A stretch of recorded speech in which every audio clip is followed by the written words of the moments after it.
Little Hand says it's time to rock and roll. Bring the noise. Norway.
All right, welcome to the Young Turks.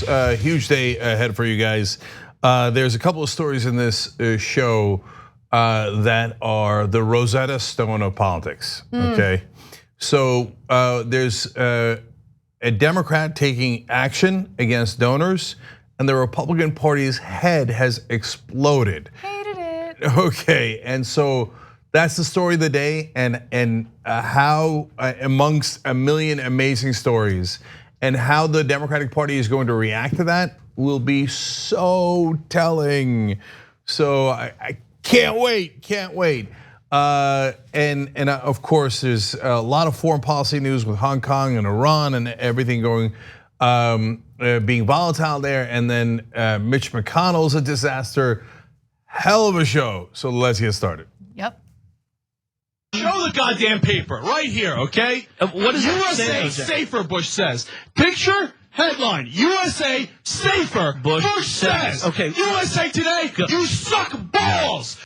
That's Cenk Uygur from 2006, saying then what many are saying today in regard to the way headlines are written in the New York Times and other mainstream media outlets. In fact, the New York Times caught a little heat yesterday when it previewed what its front page would look like online.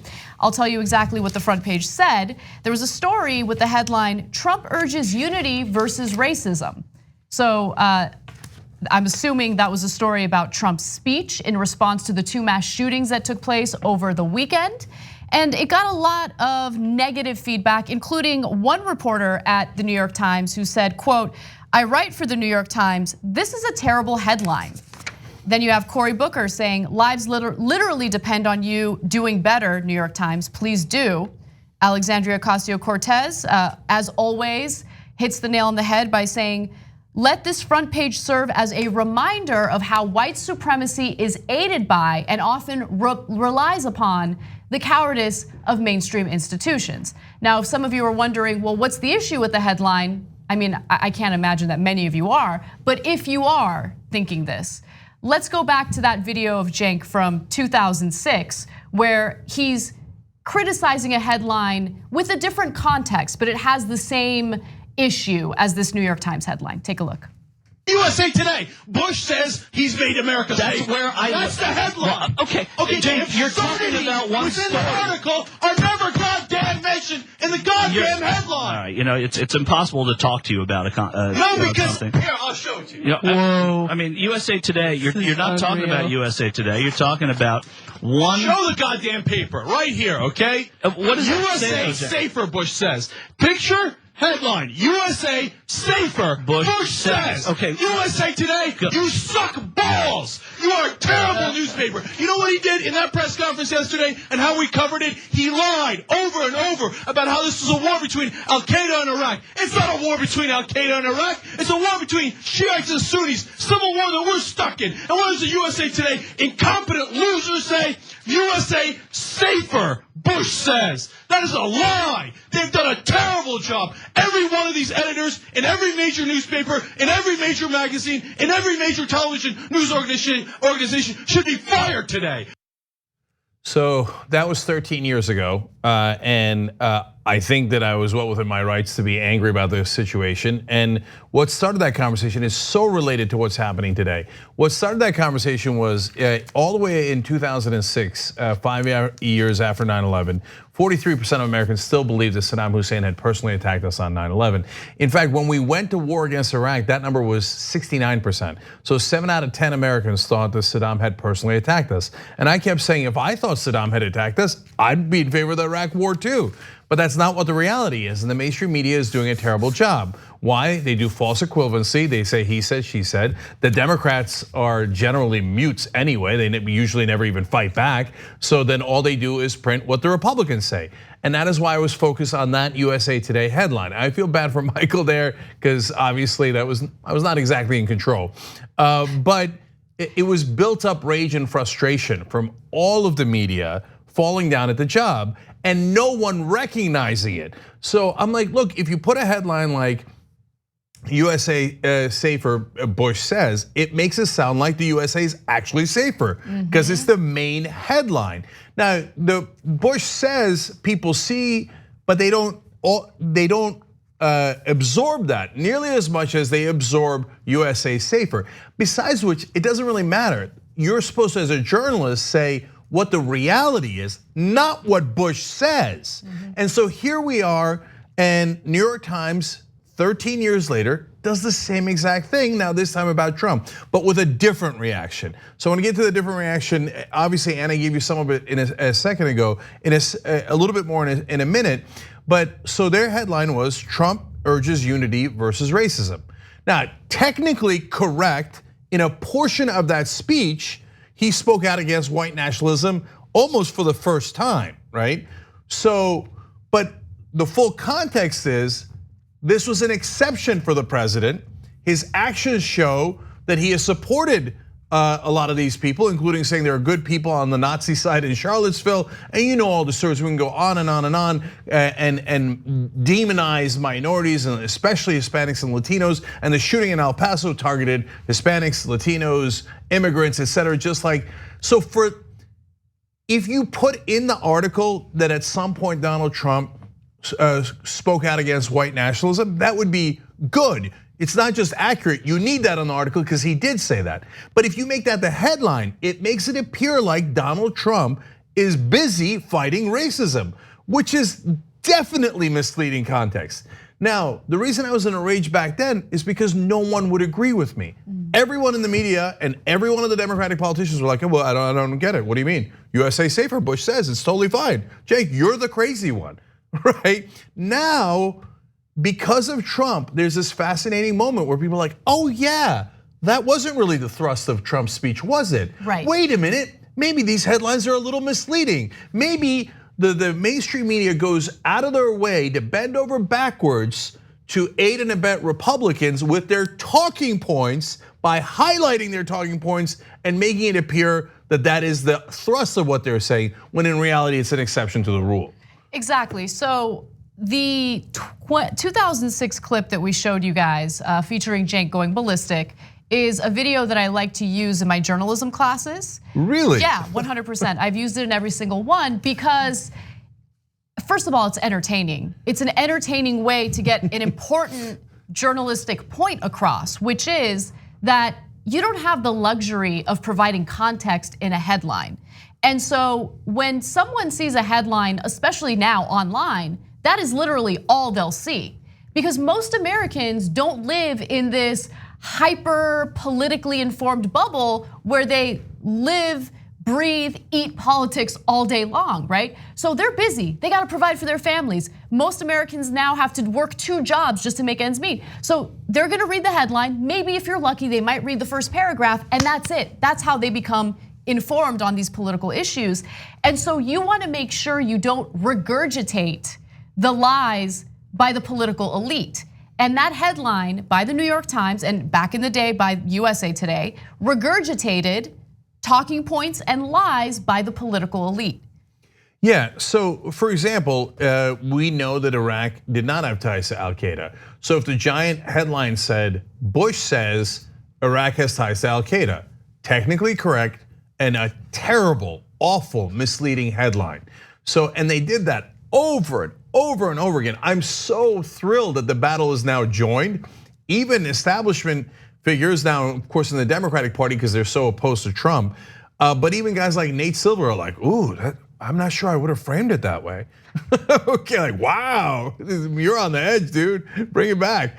So the New York Times responded. Now, of course, the Republicans are upset that the New York Times responded. They're like, how dare you be more accurate? Remember, you're supposed to be politically correct. So then they changed the headline to assailing hate, but not guns. Well, okay, marginally better, but again, not the thrust of the speech. So the thrust of the speech, by the way, one of the things that Trump did in the speech was attack the media. And in his tweets afterwards, he said, it's the media's fault that there was this attack. What? And what did the media do?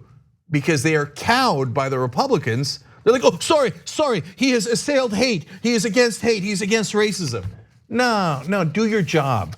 And what the New York Times has been doing, and if you noticed, so back then I was in a rage over a lot of the media. Now, I specifically talk about the New York Times a lot. And if you watch the show, you'll have seen me do that for a year now. Why the New York Times? They are the most cowed. So it doesn't mean that they don't have great journalism. They do. From time to time, they'll have wonderful journalism.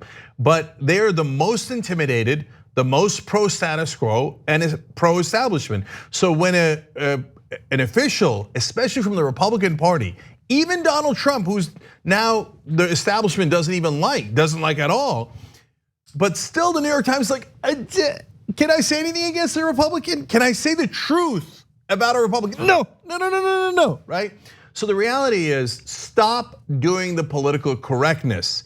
Do your job, do objective reporting. Objective reporting would tell you the headline should be, after years of promoting, and you don't have to say racism, but after years of promoting division, I mean, how's that for a really benign word? Trump finally mentions white nationalism. Okay, you're beginning to get there. That's a headline that gives you a much better context for what the story is. Why don't they do it? Because they're afraid. They're afraid. And political correctness is literally changing the facts for political reasons. And that is what the New York Times, the mainstream media, has done for decades in America, because they're afraid of the Republicans. So one more thing. Now, many people are calling for, hey, all the people who write the headlines should be fired. If you go back and watch Cenk Goes Ballistic, the whole video, and my editorials back then, I said fire all the editors, okay? Because it's not the reporter on the beat who's doing the bad job. It's the editors that are choosing the headlines and what to focus on and what to put on page A1 and what to put on page A17. And it's those same editors that are constantly bullied by the Republicans and do political correctness. Right, but I think, look, sure, you can make the argument that the editors need to go, but the editors are a problem of, in my opinion, systemic negligence within this profession, right? And this desire for access, the desire to be politically correct toward politicians, especially on the right, in order to get that access, in order to get those interviews. And also, so you don't deal with, I mean, we've seen how the right wing fights, and they are very persistent. They will harass you to no end, and they will rally the troops, and by troops I mean their followers and their supporters, to join in on the harassment. Look, journalism is not supposed to be like some cushy job. It's not a cushy job. Journalism actually sucks if you're doing it right. Because everyone hates you if you're doing it right. People hate you on the left, people hate you on the right, because the whole point is to tell the truth. And so if you're uncomfortable with that, then don't work in the profession. You know what? Then we must be great journalists. I mean, look, let's keep it real. Everyone hates us, and that's fine, right? You know why? You're supposed to be watchdogs. So here, equal opportunity, because it's reality. If they wrote a scathing headline about Nancy Pelosi, do you know what kind of hate the New York Times would get? Oh, done. They'd get more hate than this. 100%. Okay, then all the establishment is way more pro Nancy Pelosi than they are Donald Trump. They'd all be like, how dare you? That is the beloved, knighted Nancy Pelosi, master legislator, bow your head, right?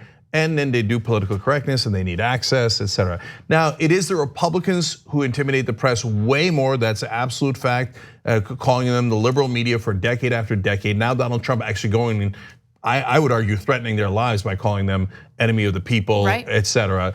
But the Democratic establishment is brilliant at using access and pressure and intimidation to get the media to be pro-establishment, pro-status quo. That is why the media have great disdain for challengers, non-politicians, outsiders. They always treat them as if they're not worthy. But real Democratic politicians and Republican politicians and incumbents are wonderful and amazing, etc. So that's why, look, I don't feel good about criticizing the New York Times. I want the New York Times to be great at journalism, and from time to time they are. But most of the time, they're so biased that they can't see their bias. Because if they could see their bias, the first headline, immediately, someone in the building would have said, you guys sure that's the right headline? That seems like that's really helping Donald Trump and not at all giving the context of the full story, right? But they're like, no. You have to make sure that you give the Republicans credit, et cetera, et cetera.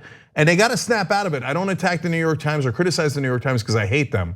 I do it because I want them to be better, and I believe they can be better. But they got to go back to being watchdogs instead of most of the time being lapdogs.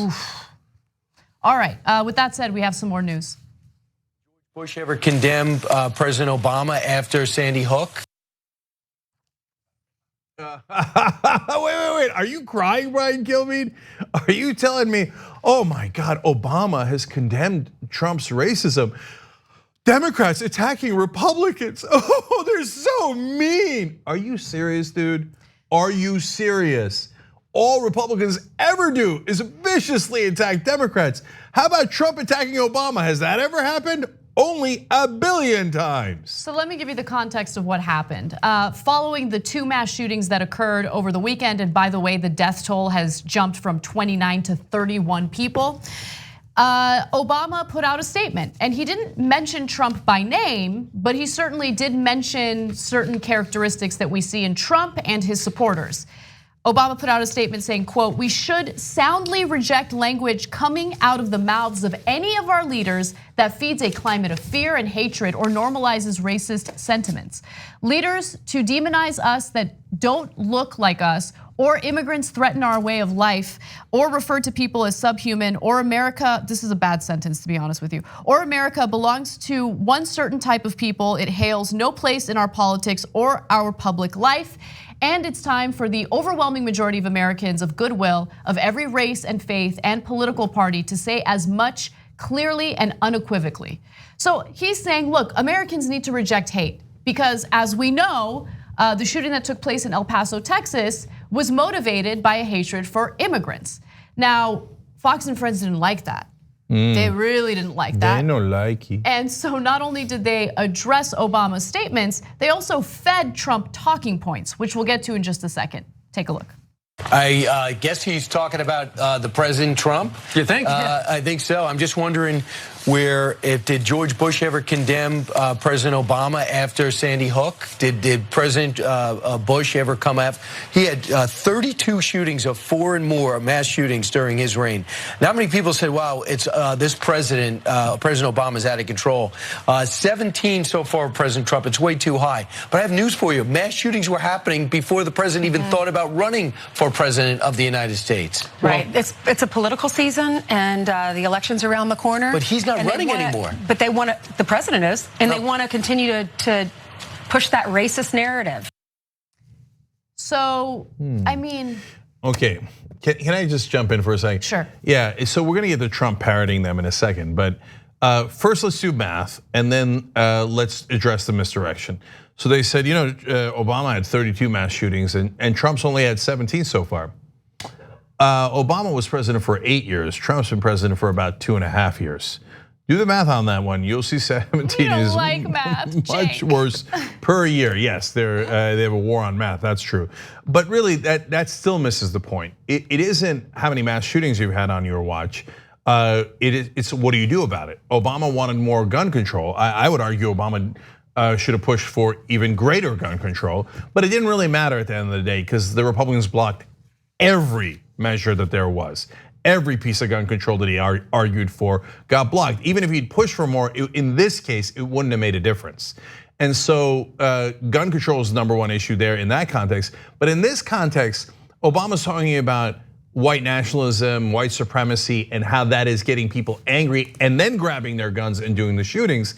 And so when you say there was 32 mass shootings under Obama, but they were largely not driven by white nationalism. They certainly were not encouraged to be white nationalists by Barack Obama. So it is a massive misdirection to try to make that comparison. Yeah, and that's why Fox News does it. And I just want to provide evidence to the point that you're making, right? Because look, of course, people who want to defend Trump are going to continue defending him no matter what. But for anyone who actually is interested in evidence to what Cenk just said, the fact that Donald Trump does push white nationalism and fear and hatred toward immigrants, which again, that fear and hatred toward immigrants is what fueled the shooting in El Paso, Texas. Well, here's a quick compilation. We've shown you this before, we're gonna show it to you again. Bringing drugs, they're bringing crime, they're rapists. You know what they are? They're thugs. Yeah, build that wall. You're right. I think there's blame on both sides. You look at both sides. I think there's blame on both sides. You know what? We're not letting these people invade our country. If you look at the border and you look at the hundreds of thousands of people that are invading, or at least trying to invade our country, it is an invasion. You know that. I say invasion, they say, isn't that terrible? I don't care what the fake media says, that's an invasion of our country. But how do you stop these people? You can't. There's no... That's only in the panhandle you can get away with that statement.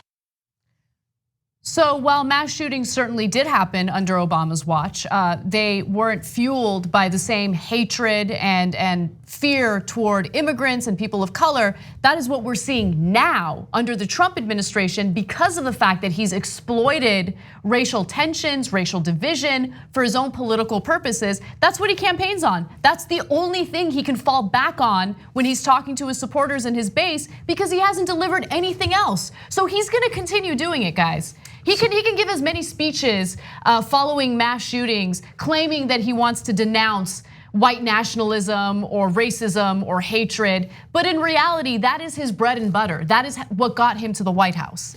So look, you can criticize Obama by saying that he actually deported more people than Trump in the beginning of his term. He absolutely did, both in removals and other ways of deporting people, not only near the border, but inside the country as well. That's a fair criticism of Obama, but he did not demonize them. Right. As he did that, he didn't go around saying they're criminals and rapists and it's an infestation and they're disgusting and filthy and it's an invasion. Now, those are the same words that the guy who did the shooting in El Paso used. He said it was an invasion and that somebody had to do something about it and he was gonna step up and do it.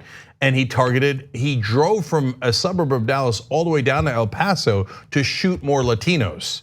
So Obama didn't do any of that, and you'd have to be crazy to say that he did. Exactly. And Trump clearly, 100%, you just saw it with your own eyes, and that's just a fraction of the things that he has said, clearly did do that. He does stoke that division.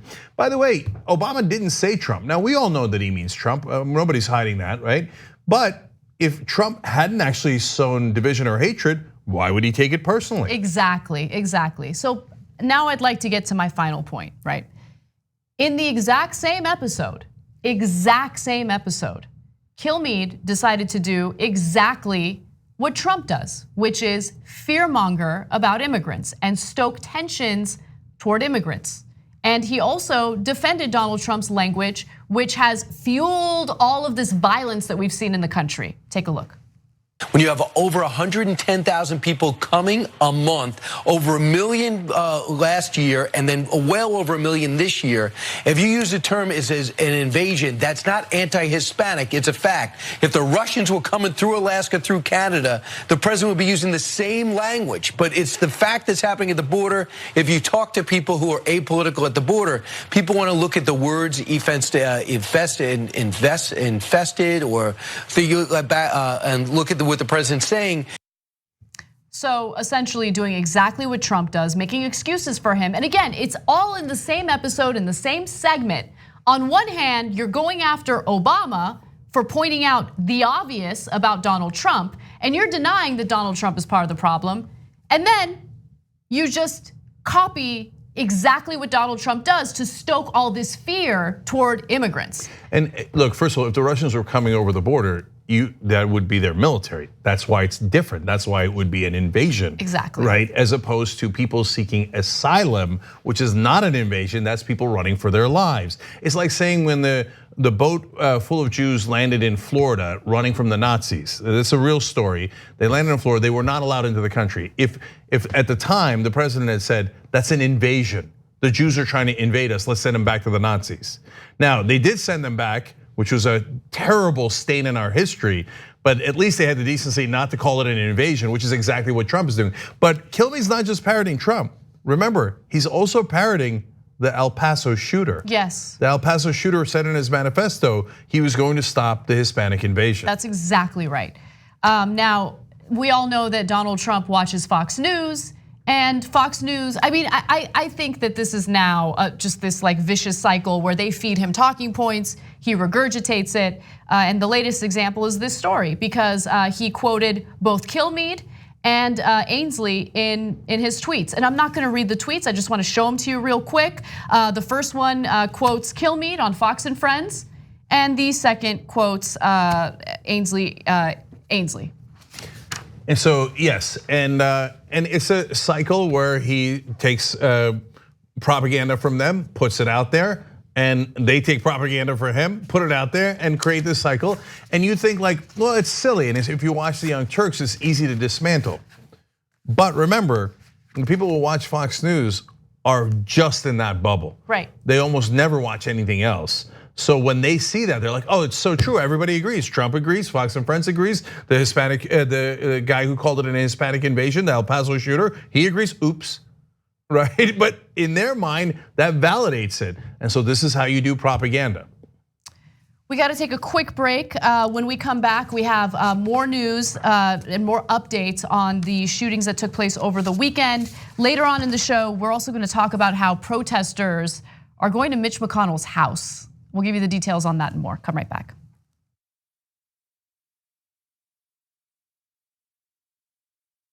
We're very honest that we're progressives. We call the Young Turks home of progressives, and we support progressive candidates. There has been this reemergence of political activism, especially among young people. This weekend was the second Women's March, both across the US and across the world. So these people are not simply marching, they're not simply talking, they're also running for office. And when they do run, they're gonna make a difference. Joe Crowley is congressman from New York. He's very powerful. Why? He raised a lot of money. But there's someone finally challenging him. We need to have representation that advocates as fiercely for working class people as possible from this seat. If candidates like Alexandria Ocasio-Cortez even get a little bit of media attention outside of what the Young Turks does, they have an excellent chance of winning. She's gonna win, she's gonna win. 68% reporting. The majority of Americans want Medicare for all. So I don't care what you and your corporate cronies want. What I care about is what the American people want. We believe in total change. Everything runs on donor money. And that is what we will fight, and that is exactly why they don't like us. We're having fun, it's election night. Alexandria Ocasio-Cortez has defeated Joe Crowley. Here we go again. Ladies and gentlemen, we got him. Down goes Crowley. Down goes Crowley. Down goes Manafort. Down goes Cohen. Populist left wing with a gigantic victory in Mexico. Senator Gillibrand, you have made a pledge to no longer accept corporate PAC money. Women came out in record numbers in the primaries. They said you'll be lucky to get one candidate. We now have 12 that have won their primaries. Bezos and Amazon announcing that they are going to go to a 15-hour minimum wage. We're making progress let's keep going. Many of these women made history. The biggest victories, all women of color. Rashida Tlaib and Ilhan Omar, Sharice Davids and Deb Haaland. For a long time, we have not had progressives in power. It's going to be something to behold. Welcome to Happy Hour, everybody. After a week of soul-crushing news, we break out the good stuff. Good news, good videos, good people, and of course, drink good alcohol. That's the worst thing I've ever had. It's amazing. So glad to have you here. I know, I'm so happy to be here. No. Once a booger eater, always a booger eater, No. I'm telling you. I will say once a booger eater, always a booger picker. I mean, if you start making your bathroom life more exciting than your real life, I think it's a really dangerous world. I put that ice in there a while ago. Yeah, I can see. Oh, that's needed after a day like this. Cheers to Brett Ehrlich. Climax. Uranus smells like farts.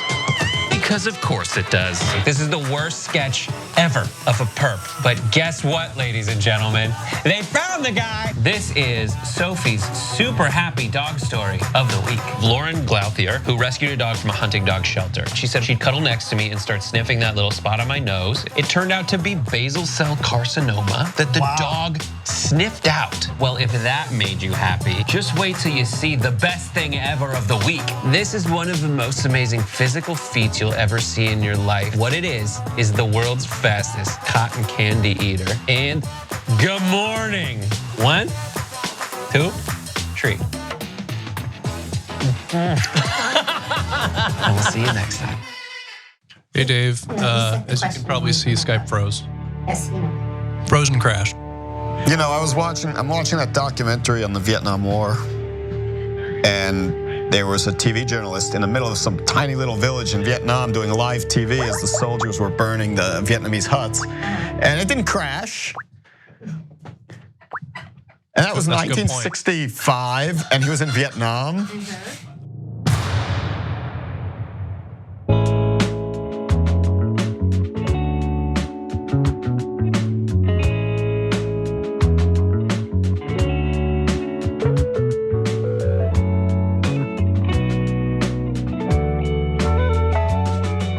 All right, back on the Young Turks, lots of comments here. First, the member section as always, tyt.com/join to become a member. Cerberus Alpha says, Jank, could you adopt me? I'll be the black son you never had.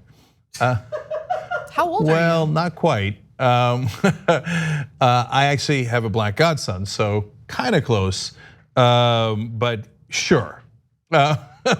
Well, aren't we all family in a sense? So thank you for saying that, though. I appreciate it. That's very, very sweet of you. Vicky continues the sweetness by saying, this is why I love you, Jank. Cozies in the mail tomorrow. Brett's are arriving on Thursday. Wait, what? Cozies. Koozies, you mean? I don't know. It says cozies, maybe koozies. I don't know. Do I know the difference between a koozie and a cozy? Not really. Okay, I know we were selling koozies at shoptyt.com. I remember that. Yes, I think we still are. Miles says, Cenk, it's like you've been yelling for the last 4 weeks. Can you focus on Bernie and show some of the rallies? I know Rebel headquarters does this, but lately I haven't been seeing enough pro-Democratic coverage, all reactions to Republican talking points. I think that's a fair point. And look, to be fair, Cenk really doesn't have as much of a say in the content. I do, and so does our team. So that's great feedback. Thank you for that, and I'll be more cognizant of it moving forward. By the way, if you want to see the Bernie rallies and anybody else who's a progressive wants to participate, we're happy to have them. Facebook.com/rebelhq. So it's a great gathering ground for progressives. Make sure you're checking that out. Gabby Merida says, if the New York Times were covering world events in September 1939, their headline would read, German troops vigorously urge Polish response to Hitler's request. That's exactly right. I mean, that's, wow. Look, it's devastating. I know, and I can go on and on about that. It would actually be interesting to go back and read some of those archives. I actually read an article about that, and some of the headlines were pretty bad in the New York Times. So unfortunately, there's been a lot of equivocation for a long, long time. Anyway, the mathematician says, one day, decades from now, when Anna is in her 90s and one of the giants of journalism on the left, many of them will be telling the story about how it influenced them. Thank you. That's very, very nice. I like that vision. I didn't like the part about being in my 90s. No, that's great. Are you kidding me? Thank you. That would be my favorite part. I made it into my 90s. That would be amazing. True. I'll take that in a second. I know, but you're very different than me when it comes to death and getting old and all that stuff. Yeah, so. You know what? Anna and I are going to do Old School together with John Idarola tonight. So it's going to be great. Tuesday nights now for Old School for at least the summer. So tyt.com/join to check it out, because tonight I actually want to talk a little bit about how the end of 6 Feet Under. Oh, it's such a macabre but fascinating thing about all of us and who will be the last one left. All right, I'll save it for the show. Save it for the show. Okay, all right. All right, but I do have a few other announcements. First of all, you need to protect your online activity by using a VPN. Lucky for you, we've partnered up with NordVPN. PC Magazine says it is the bomb, and so all you need to do is go to nordvpn.com/TYT to get a giant 75% off discount for 3 years, and you get your first month free. Also, I'm super excited about this. Ida Rodriguez's Netflix special is set to premiere very soon, August 13th. So make sure you check it out, mark your calendars and watch. She is one of a few comedians who are part of this special. It is the Tiffany Haddish presents They Ready. She says it like that. And you have to say it just like that. But that's how she says it. I want to make sure that I do it right. So 100%, it was 100%. awesome. We got to watch the taping of it. You don't want to miss it. That's exactly a week from now, so check it out on Netflix. Okay. All right. This is why, from my perspective, he is not welcome here. He should not come here while we are in mourning. That is Democratic Representative Escobar from Texas, El Paso, Texas to be specific. And she is incredibly critical toward Donald Trump, who says that he will visit El Paso, Texas, even though various city leaders have begged him not to as they mourn. But one other thing that was making news today was the fact that the Trump campaign still has not paid the city of El Paso the money it owes for Trump's rally. According to the Texas Tribune, the city attempted to charge Trump $470,000, over $470,000 for services related to his February rally, and they even tacked on late fees after he didn't pay. He was supposed to pay by May of this year, but failed to do so. Now, according to a communications manager in El Paso, the city staff have followed this process, the process and procedures as it relates to any invoicing that we provide, and we will continue to do so accordingly as per city and state policies. Since he was late, they tacked on a 21% late fee, which is steep, I will admit that, but he needs to pay. And I want to give you some more information about it. So there was an El Paso notice to Trump, basically like, if you don't pay your bill, you get a notice in the mail saying, yo, you're late, you gotta pay your bill. And they sent the same thing to Donald Trump. And I wanna read you what it said. This was immediately after he failed to pay back in May. We are contacting you regarding the invoices listed above. We realize this may be an oversight on your part. However, your account with the city of El Paso is extremely past due. Your obligation to pay the invoice listed will remain on the city's books indefinitely until the debt is paid in full.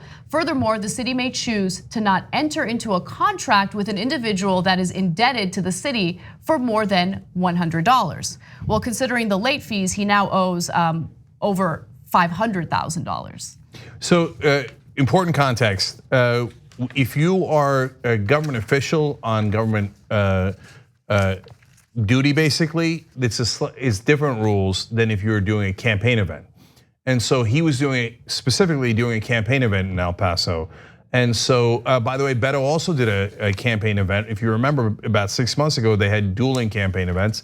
And Beto is not a deadbeat like Trump, so he paid his bill. So it's not like, hey, none of the politicians pay their bills. Or like, wow, what an outrage to charge the president for coming to town. No, it is a very normal standard operating procedure. And for Trump, not paying your debts is also standard operating procedure. Yep. It's not like his campaign doesn't have enough money. They're swimming in money. They reported about $24 to $25 million in one quarter that they had raised. So now, Trump talked about, I'm gonna finance my own campaign back in 2016. He did no such thing. He did the opposite. He had more small donors back then, but he also had large donors, and he'd take their money and pay himself exorbitant rent above market prices for using Trump Tower as his headquarters. He was always a scam artist, but now, because he's the president and has that power, the corruption is kicked into high gear. So he now has huge donors, massive multinational corporations that are giving him tons of money. So he has easily enough money to pay the bill. He's just a deadbeat by nature. It's in his DNA. So they just don't want to pay, so they don't pay until you absolutely force him to pay. So it's not just about him being a deadbeat. I think that what this shows is who he really is as a person. And I mean, we already know when it comes to his bigotry, his racism, all of that. But it's about how he treats other people, even if other people help him out, right? So the city of El Paso provides the police and the security he needs to do this rally. They did right for him, on him, and they provided what he needed.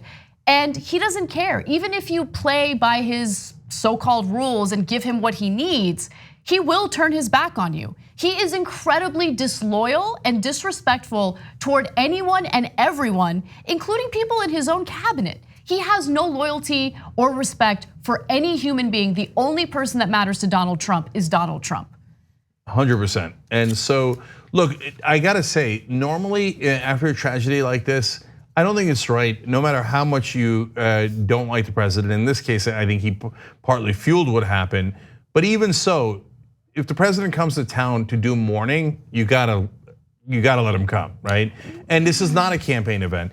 But at the same time, when the president owes you, his campaign owes you $500,000 and he just won't give it to you, I don't know what you do with a deadbeat like that.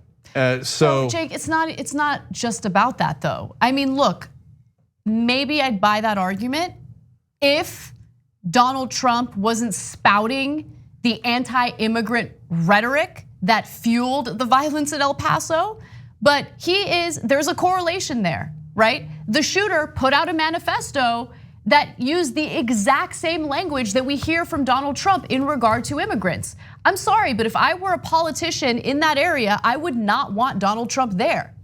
Yeah, I know why the politicians say it. It's very popular to say it there, and I get the logic of it.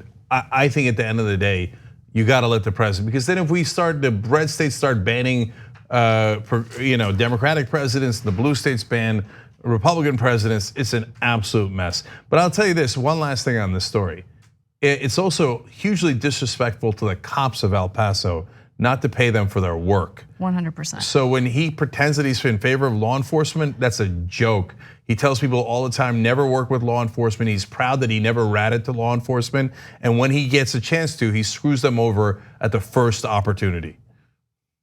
So let's take a quick break. When we come back, we'll talk about how the public has been responding to Mitch. As we reported yesterday, he has a new nickname, Massacre Mitch, for his unwillingness to do anything about gun violence. Now protesters are taking matters into their own hands and demanding change. We'll come right back. I'm not sure I'm in favor of that either. So we'll see. All right, let's hash it out after we return.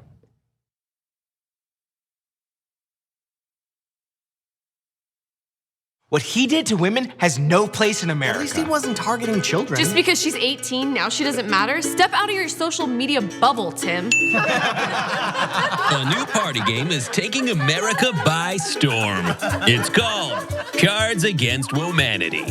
One player reads the prompt. The pedophile who got off easiest is blank. The others fill in the blank. Roman Polanski. Woody Allen. R. Kelly. Then yell at your friends till the buzzer sounds. Polanski still makes movies every few years in Europe. Woody Allen still makes movies every single year in America. R. Kelly peed on a child, and he just released a Christmas album.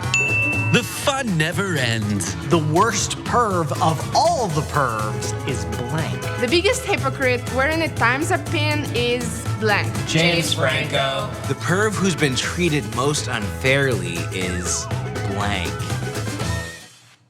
Aziz? Believe women, Tim. Play as individuals. When Ben Affleck came forward, you guys drove him away, and that This was is why women don't speak out, because of people like you. You don't your mind. listen. There's no way you can ignore the intersectionality. We're trying to be allies here. The fun goes on and on. You have no idea about it. Cards Against Womanity. Who won? Nobody. Don't forget to check back for daily expansion packs. Dan Harmon? I liked him. But that's not all. Order today and we'll throw in Guess Who Sexual Misconduct Edition. Does your perv prey on children? No.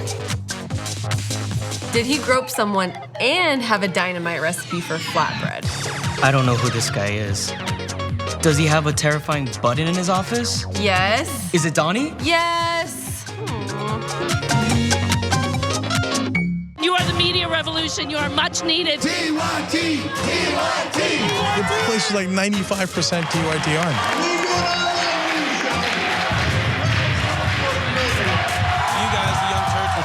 Favorite channel, we're getting that message out. Frank and the Young Turks do an extraordinarily good job. No matter what mainstream media says, you have to listen to the Young Turks. The people who support us on the internet, that's what gives us strength. That's what allows anyone who was in there who was undecided to think one side seems to be winning, they seem to have a bigger army. There might be a reason for that. So thank you guys. Religion is an institution. It's a man-made institution. And I mean that literally as in people with penises. It's a man-made institution, and any man-made institution is corruptible and corrupted. It's an ideology like any ideology, and it can be used to essentially promote anything good or anything bad, and that's what religions have been. And you're right that that's not what we're talking about. We're talking about something else. We're talking about the religious impulse or faith, if you want to use that word. But more importantly, I get this, these kinds of questions a lot from people who who are not religious or who are critics of religion, which, by the way, there's nothing wrong with being a critic of religion. Be a critic of religion. People still don't know what the word feminist actually means. Not even that, people are still angered by the word. People think feminist is a bad word, but it's not. There are gradations, there are different waves. The people who are against gender equality love to use like militant feminists as the representatives of all feminists. It's untrue. I don't know why you'd be threatened by strong women unless you were an incredibly weak man. If you don't have equal rights, or you're not treated the same way, well, wouldn't you be angry?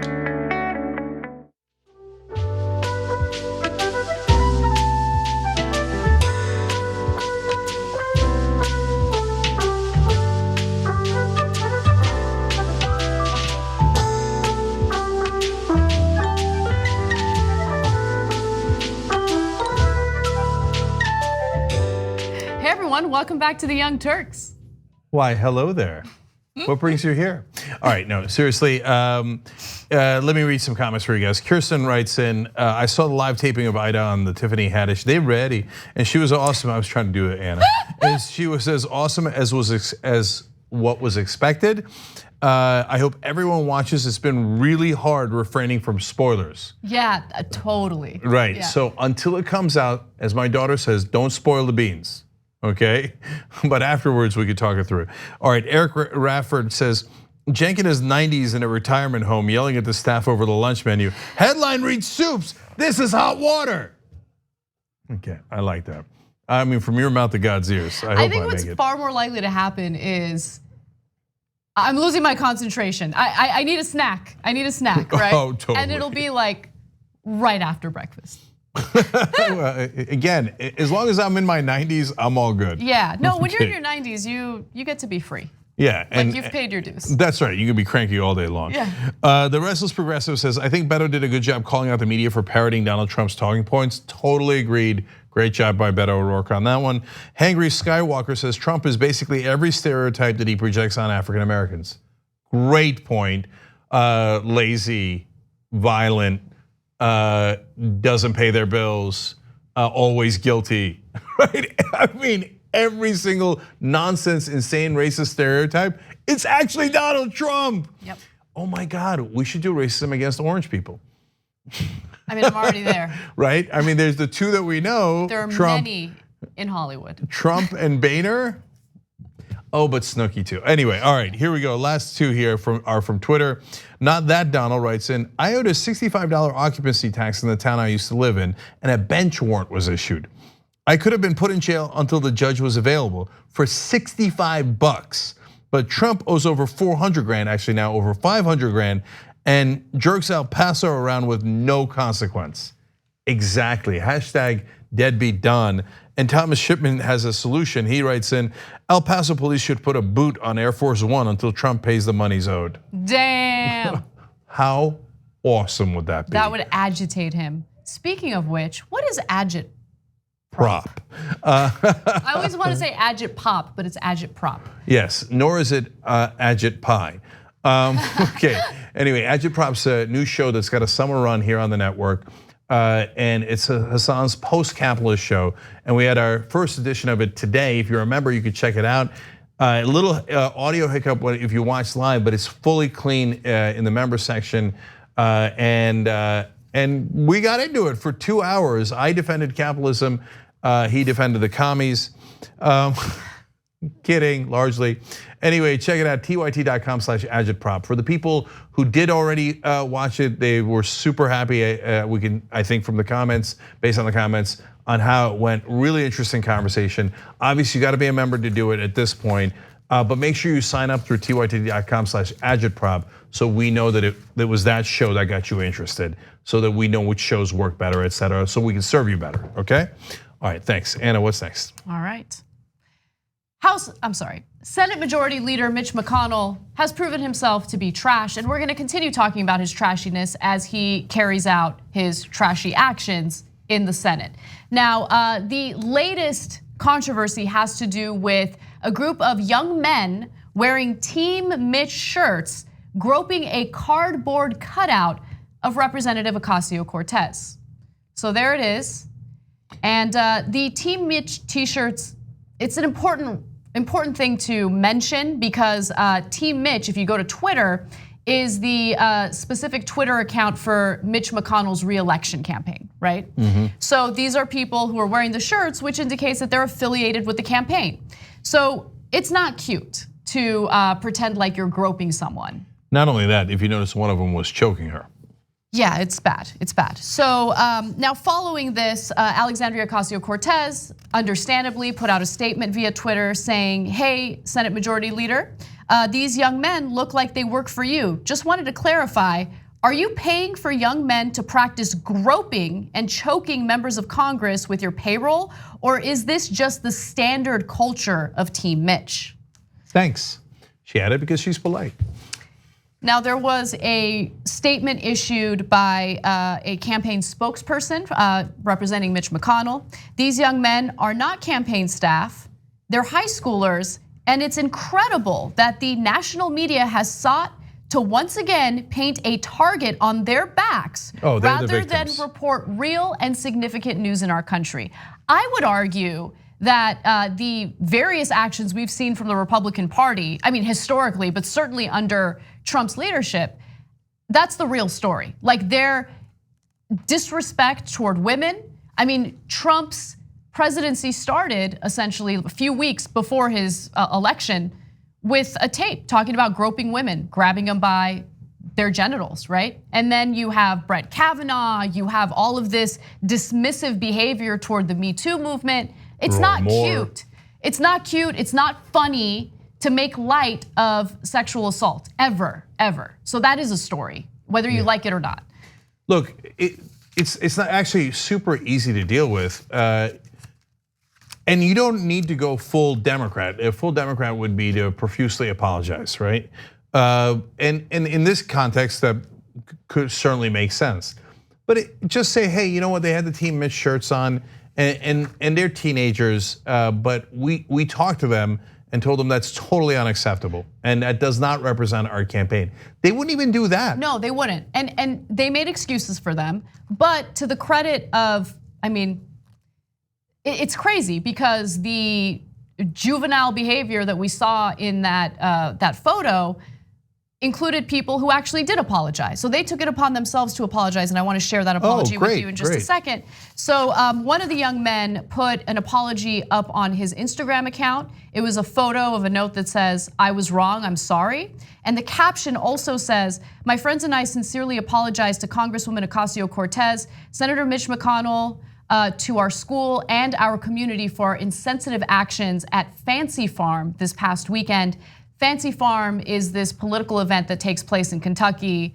It sounds crazy, and I mean, I don't No, want to get into I think fancy farm sounds fun.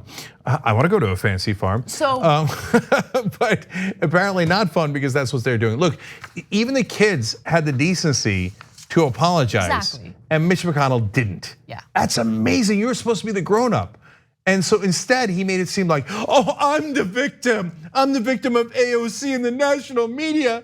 They don't, my campaign volunteers are just choking and groping her. Oh, no, I'm criticized for it. Look, guys, this isn't hard at all. So when Trump was in the panhandle and they said about the immigrants, shoot them, instead of laughing along with the crowd, you just say, hey, no, don't do that. Don't say that. That's not right.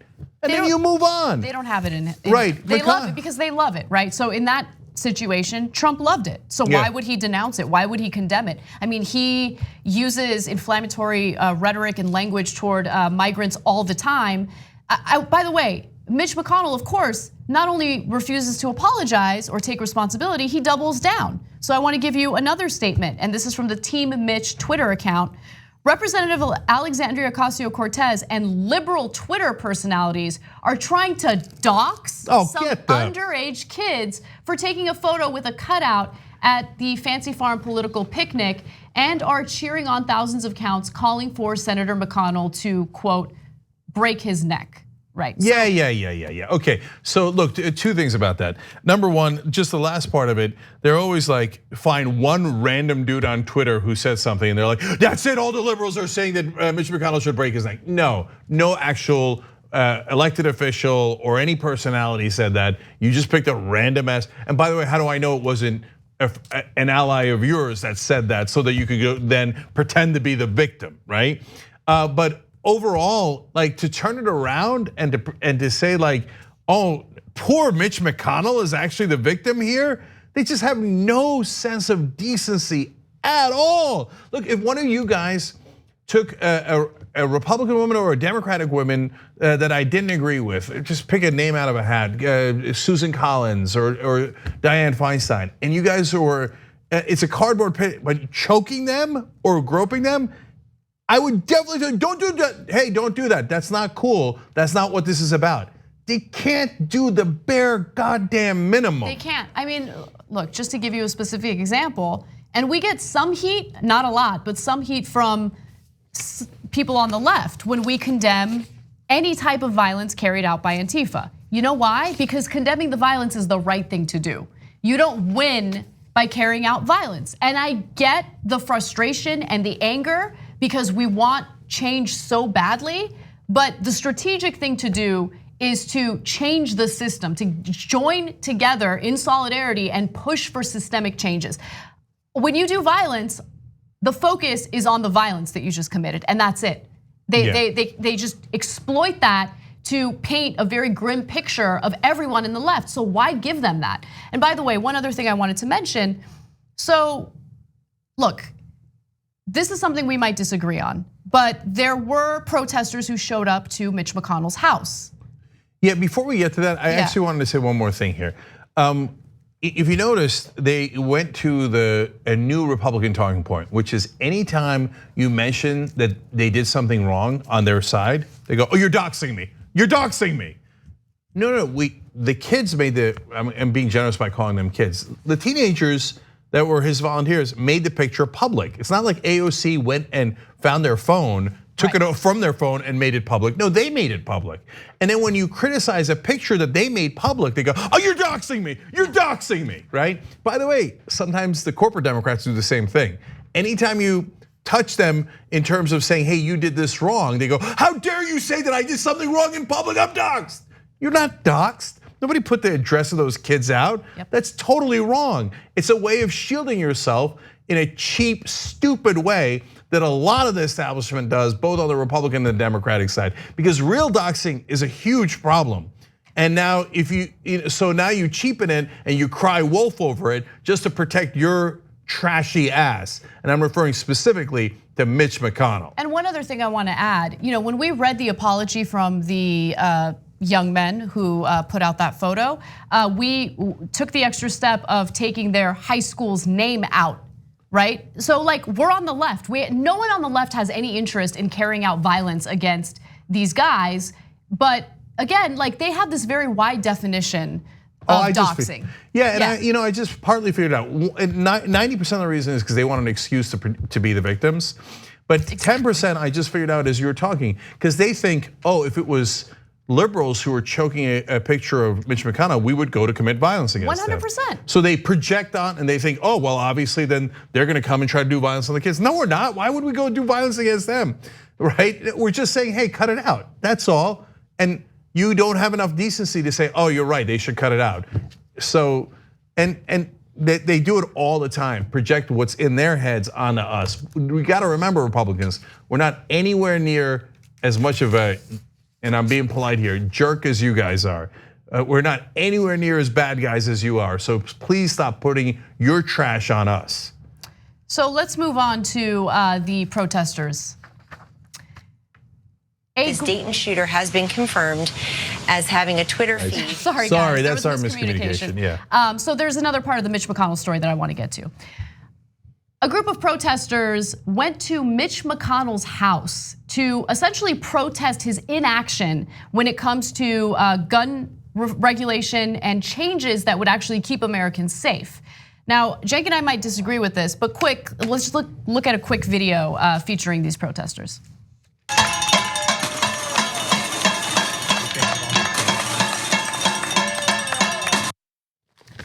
All right, so those are the protesters. They're standing there on the sidewalk. I don't want to give you any type of misinformation. There were some problematic components of this protest. I'm gonna give you the details. Demonstrators chanted, rang cowbells, banged pots and pans, and scraped a plastic shovel across the concrete sidewalk as they called for an end to white supremacy and gun violence in the Kentucky Republicans' Louisville district. Now here's where it becomes a little problematic. One woman appears to jokingly urge another protester, just stab McConnell using an obscenity instead of his name in the heart. So look, that is unacceptable. You don't call for violence. I don't care. I don't care if you think that this is what's gonna get the job done. Calling for violence leads to people using that call for violence as the main story. Look at them, they're violent, they want to hurt a member of Congress. It's not gonna help the situation. It's gonna be the main focus of every report, every story that comes out about that protest. Yeah, before we get to the heart of most of what they did, it's also not strategically smart either. Right. It's morally wrong, obviously, if you mean it. It appears she was joking, of course, but even if you're joking, and I get it, you're just a frustrated citizen, but even if you're joking, you're gonna misdirect the whole point of your protest. So it's a really bad idea. Don't do it in private, don't do it when there's reporters around, just keep it to what the politics of the protest is about. Even so, I don't agree with going to his house, but that's where we might disagree. So look, I don't strongly believe you should show up to his house. I don't. But at the same time, I feel as though we've made things far too easy for politicians, right? Because they feel like they don't have to be accountable to us ever. Mitch McConnell has done so many disastrous and damaging things as the head of the Senate, as the Senate majority leader. I mean, he has blocked legislation that has to do with gun regulation. He won't even allow it for a vote. And that's a problem if you believe in democracy, right? Why won't he even allow a vote on this legislation? By the way, Republicans control the Senate. What is he afraid of, right? So if he's got the majority and he thinks he's right, and it's because he doesn't want Republicans to be on the record voting against gun legislation following all these mass shootings. And then finally, I mean, he blocked legislation to protect US elections from foreign meddling. So he's an issue and he's so arrogant about it. He was like bragging about how he blocked the confirmation of Merrick Garland, right? Oh, of course. He calls himself the Grim Reaper. So look, so I don't know what the answer is. I do know that if I were to put myself in anyone's shoes, I don't want people showing up to my house because that is terrifying. Yeah.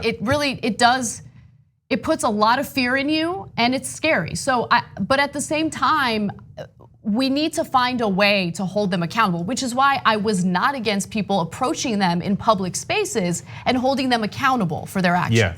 So look, this was against gun violence. This is a protest against gun violence. So they're very unlikely to actually do violence, no matter what one joke that was said within earshot of apparently a reporter. And they're against white supremacy. This is like the most unlikely group to do violence. Having said that, still I'm not in favor of it. Imagine 25 MAGA guys show up at your house. I mean, stuff's gonna go really, really wrong. And people got kids in their houses. McConnell's older, and so he doesn't. But still, it's just a bad idea overall. I was against it when they went to Tucker Carlson's house. I'm against it in all those instances. Now, having said that, because it's going to devolve, guys, it's going to devolve. Having said that, I'll say that I do agree with Anna that politicians are not giving anybody an outlet. And so it's leading to great frustration, which is boiling over to this. So ironically, it's Mitch McConnell's fault. And I'm absolutely clear about. If you don't want people coming to your house, let democracy happen. Yes. Allow for votes, right? Because when you don't allow for votes, and 97% of Americans want federal background checks, and you won't even allow a vote, well, what do you think is gonna happen? Pressure's gonna build and build and build. And I don't want it to build, and I don't want it to boil over. That's why I'm giving you a warning. It's not a warning like a threat, it's the exact opposite. I'm telling you, I don't want people coming to your house or anybody's house. So God damn it, allow for votes. Otherwise, you don't know what you're messing with. Look, guys, here's another thing that the mainstream media and the establishment doesn't see at all, but I do see. I told you guys about the rise of the crazy right wing before it happened, because we could see it online. We're connected to online. We saw them rise up way before, years before anybody else did, right? Well, now I'm telling you about there's going to be a rise of the left wing that is not kosher, okay? And if you're in the left wing and you want to get angry at me, God, fine, no problem. But this whole punching Nazis thing, right? Well, it sounds good, it's a Nazi, right? I wish I could go back in time and punch a Nazi, but are you sure you know who the Nazis are? And once things start to devolve, it's not a good look.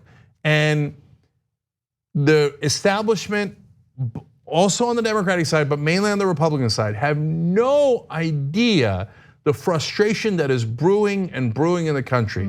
So not only, now you've seen the young right wing do this, but the young left wing is coming, and then you won't be able to stop them. And so I want to fix the system before it gets really, really bad. And if enough frustration builds, it will get really, really bad. And so there's only so much you could bottle up and give everything to the richest and most powerful people in the country and kill democracy in the middle of the night and then say like, oh, what? I don't expect any consequences. I don't want there to be, I want there to be political consequences, not physical or violent. That's why we do non-violence training every time we do a rally. That's why we emphasize it every day on the air. But at some point, I'm telling you, it's gonna blow, and we've got to fix democracy before it does. Let's take a break. When we come back, we have the right wing deflecting when it comes to the racist manifesto the shooter put out before carrying out his act of terrorism in El Paso. And then later on, we're gonna give you a few updates on international news, including North Korea, Hong Kong, lots of great stories. Come right back.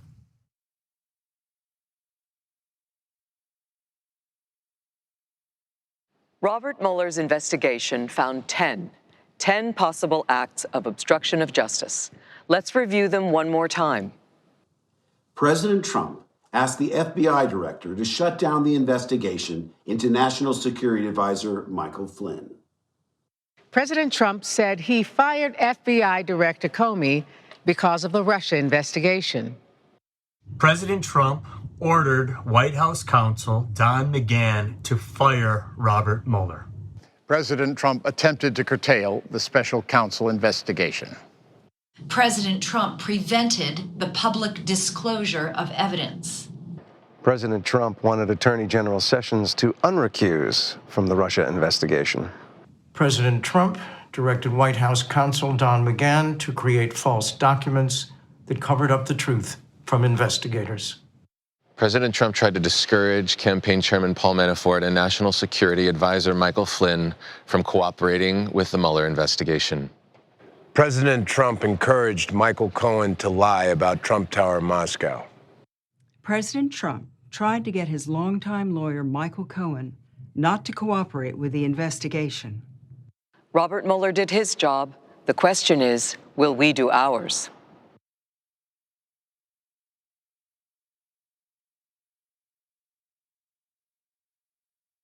Here's something you may not know.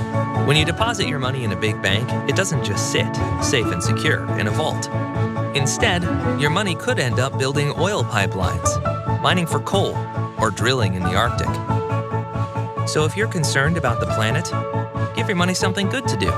Make the move to green with Aspiration's fossil fuel-free account and join the thousands each week who are switching to save their dollars and save the planet at the same time. All right, well, the Young Turks special election day coverage dropping. An amazing power panel. Look at this panel. You want to talk about power? Like a smart Destiny's Child. We're all too strong. We start a revolution. Yes, another one. Aren't you excited? Wow. Some of the best writers in the country are right here on this panel, with the obvious exception of John Irola. Let's not so quickly discount Harry Potter fan fiction. This is the first ever power panel with Donald Trump as president. We have elected the top Twitter troll in the country.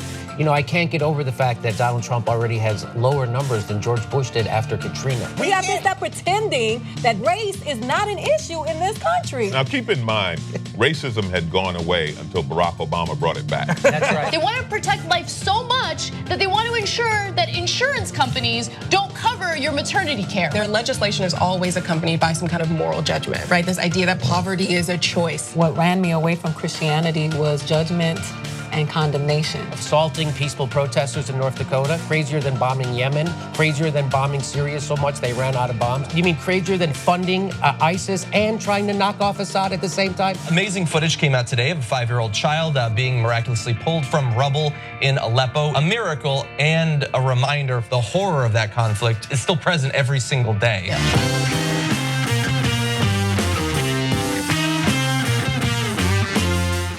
Hey, this is Edwin. Most of you might recognize me, well, not me, mostly my laugh from the main show. I mean, it's gonna be hard to get the Uyghur maneuver on him. And today, my talent is Rubik's Cubes. You gotta forgive me, it's been at least 5 years since I've competed. So that's why I'm actually going pretty slow. Watch this.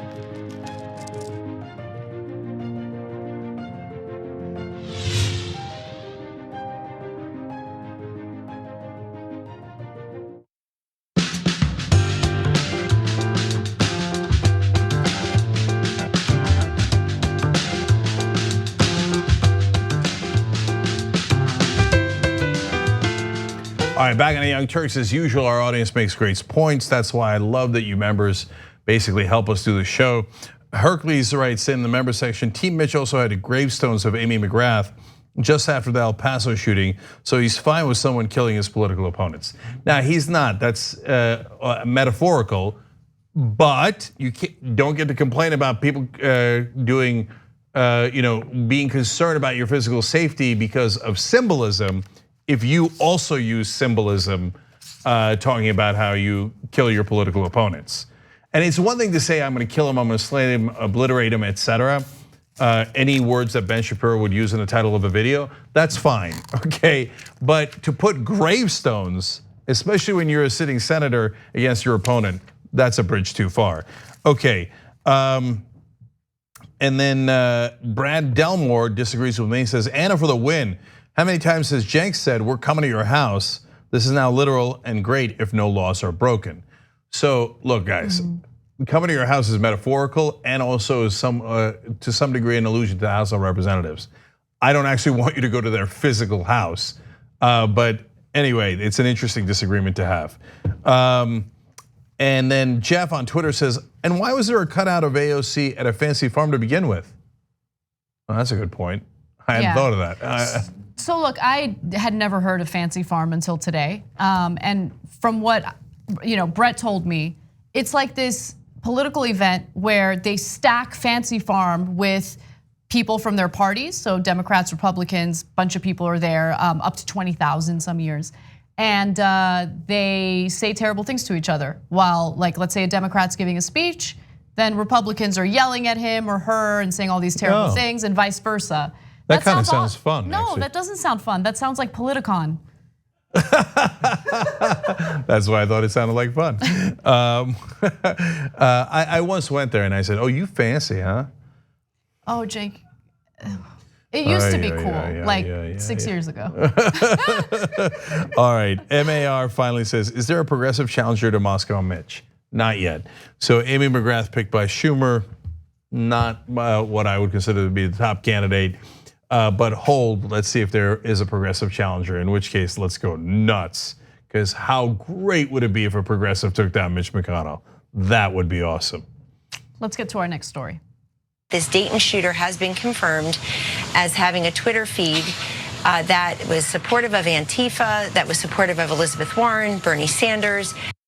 In an effort to deflect from the fact that the El Paso shooter was specifically motivated by his Trump-fueled hatred of immigrants, Kellyanne Conway is deflecting and focusing on the political leanings of the shooter in Dayton, Ohio. Now, let me be clear that the posts that this person had put up online did indicate that he was supportive of some left-leaning ideology. He was supportive of candidates like Elizabeth Warren, but there is a glaring difference between the ideology of the El Paso shooter and this individual, in that the El Paso shooter was motivated by his hatred of immigrants to carry out his act of violence. We don't know what the motive of the Dayton, Ohio shooter is, but we'll get back to that in just a second. Let's take a look at the full video of Kellyanne Conway making her incredibly stupid and ignorant point. Let me tell you something, I'm hopping mad this morning because I see very little scant coverage of the fact that this Dayton shooter has been confirmed as having a Twitter feed that was supportive of Antifa, that was supportive of Elizabeth Warren, Bernie Sanders. Obviously, 9-10 years ago in high school, he had a kill list for boys, a rape list for girls, and there's scant attention being paid to this. People are allowing nonstop punditry by at least two of the Democratic presidential hopefuls. Yeah, so here's the thing. The shooter from El Paso, or the shooter in El Paso, posted a racist manifesto that specifically used language that we hear repeatedly from Donald Trump. That did not happen with the shooter from Dayton, Ohio. And more importantly, you can't point to anyone on the left who has used inflammatory language toward people in Ohio, or it was a random act of violence. And it was horrible. And by the way, one final thing about that, the left wants to take guns away from people like that, whereas the right wants everyone to be armed, regardless of their mental health condition, regardless of whether they're on the terrorist watch list. More guns, because the NRA pays them to arm as many people as humanly possible. So the right wing's not very good with logic, so let me try to help them. Of course they're not. Okay, so they'll be like, well, one was on the right, the other one was on the left.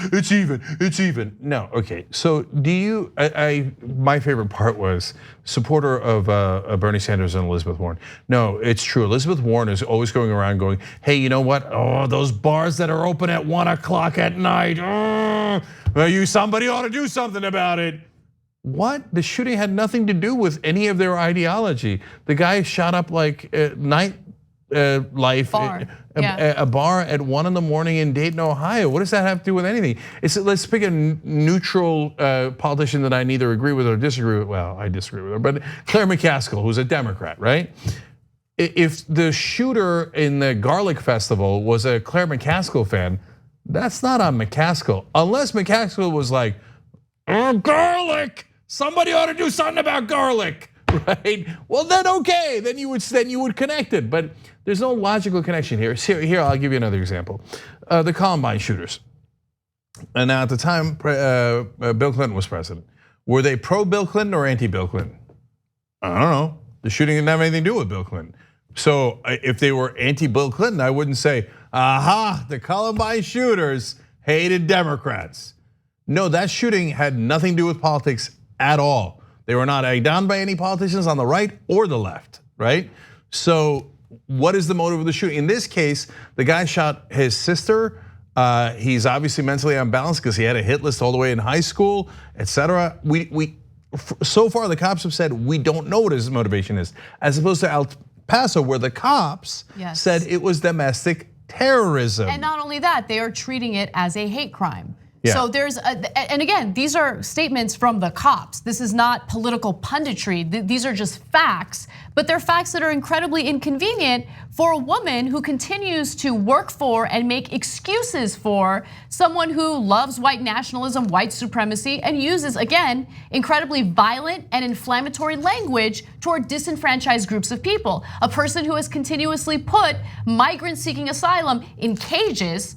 And now we have over 24 migrants, including children, 6 children who have died under our watch because of Donald Trump. So go ahead and make your excuses. Donald Trump loves violence. The Republican Party, as it stands today, either loves violence or makes excuses for it. And let me just also provide evidence, something that an idiot like Kellyanne Conway can't do because she has no evidence for any of her arguments. Let's go to this video of Donald Trump at a rally in Florida this year, making jokes about someone who suggests we should shoot immigrants. Take a look.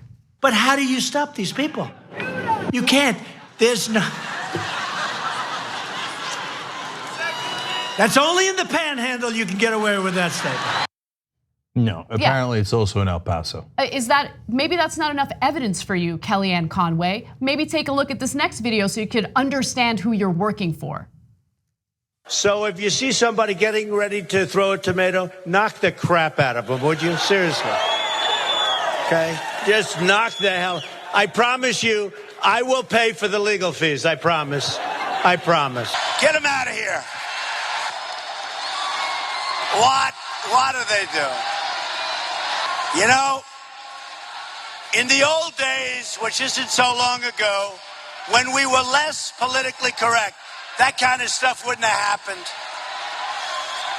Today we have to be so nice, so nice. We always have to be so nice. Did you like the event? You bet I liked it. Yeah? What'd you like about it? Knocking hell out of that big mouth. We don't know who he is, but we know he's not acting like an American. So you deserved it? Every bit of it. What was that? Yes, he deserved it. The next time we see him, we might have to kill him. All right, maybe that's not enough evidence for you. The FBI recently said, they've released a report. I wanna give you the findings of that report. Let's go to graphic 8, please. The FBI has said that more Americans have died in domestic terrorist attacks than international ones since September 11th, and that domestic terrorism is increasingly motivated by white supremacist ideology. And where do we hear that white supremacist ideology? From Donald Trump. From the beginning of his campaign till today, that is what we hear from Donald Trump, that's what we hear from his administration. And the next time the media decides to give brownie points to George Conway for putting out an op-ed condemning Donald Trump, let's just take a good hard look at his wife, because he's married to someone who, again, continuously makes excuses for white supremacy and violence that is stoked by someone like Donald Trump. Look, deal with your own house before you write your op-eds, George. Well, look, you know why I'm upset about that, because I think that later Kellyanne Conway is going to pretend that she agreed with George Conway. So that's why I'm frustrated by it. But last thing on this is, it's also not just that Donald Trump is in general in favor of violence, as the clips showed. It's also that he specifically targeted this group. If someone had shot up a group of Filipinos, or Estonians, well, it's hard to put that on Trump. He's definitely not against Estonians, and he likes Duterte and has never said anything against Filipinos, right? So you'd be like, well, okay, the guy is a lunatic, but that doesn't seem like that's on Trump. But in this case, Trump called it a Hispanic invasion and joked around about killing them, et cetera, et cetera. And now the guy goes and kills them and says in his manifesto, I did it because it's a Hispanic invasion and I like Donald Trump. Okay, well, I mean, that's as clear as it can be. The only reason why Kellyanne Conway and trolls online bring up the Dayton shooter in this context is so that they can do false equivalency. Yep. And I love how thin their intellect is, that they feel like, hey, I made an intellectual point. I'm pretty sure that that's not what qualifies. They're making excuses for murder in the country. That's what they're doing, and it's trash. All right, we gotta take a break. When we come back, some international news.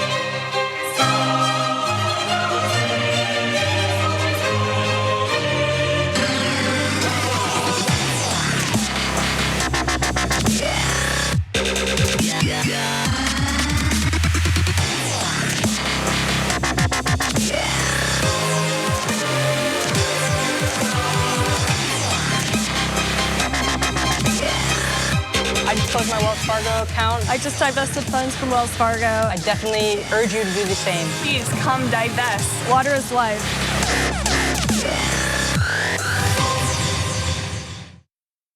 You're doing a show that's blowing the doors off everybody. Young Turks is the largest online news network, not a big deal. We're gonna rock the boat. We're gonna be counter-establishment. We're gonna tell people the truth to the best of our abilities. We're so sick of this corruption. We're not the robots on TV. I actually care about the news. Guilty, I care. Fourth day on Occupy Wall Street. Last night we launched Wolfpack.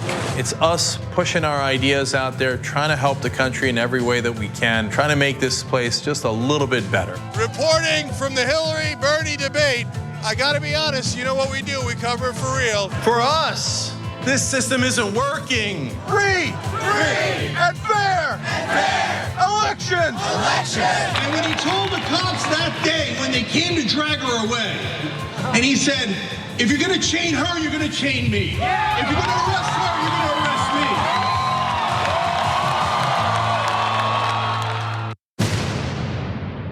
Hi, Aaron. Hello, my name is Aaron Wysocki, and I'm the Director of Content Distribution for the Young Turks. So that means I deliver our product to market. We write all the titles and the descriptions and the tags for all the different platforms we're on. My team does, not just me. I started interning 10 years ago. I became a part-timer 9 years ago, and I became a full-timer 8 years ago. How do you feel as a star of Explain Facebook videos? That's a lot of what I do for TYT, so it's pretty accurate. I would much rather be a behind-the-scenes guy that explains things to help Cenk get his message out, so I like him. The Vine reference makes me cringe a little bit, because nobody remembers Vine. You have a message for the members or something to tell to the members? I mean, beyond thank you for supporting the Young Turks. You're more important than ever. Keep sending your feedback because people definitely read them and look at them even if they don't get a chance to respond right away. Subscribe to our YouTube channel and our Facebook page, please. What I see in the future for TYT, more of 2016. I think we're providing a voice that almost nobody in the media ecosystem is providing, so I think we're gonna continue to be the digital campfire for that particular side of the political spectrum.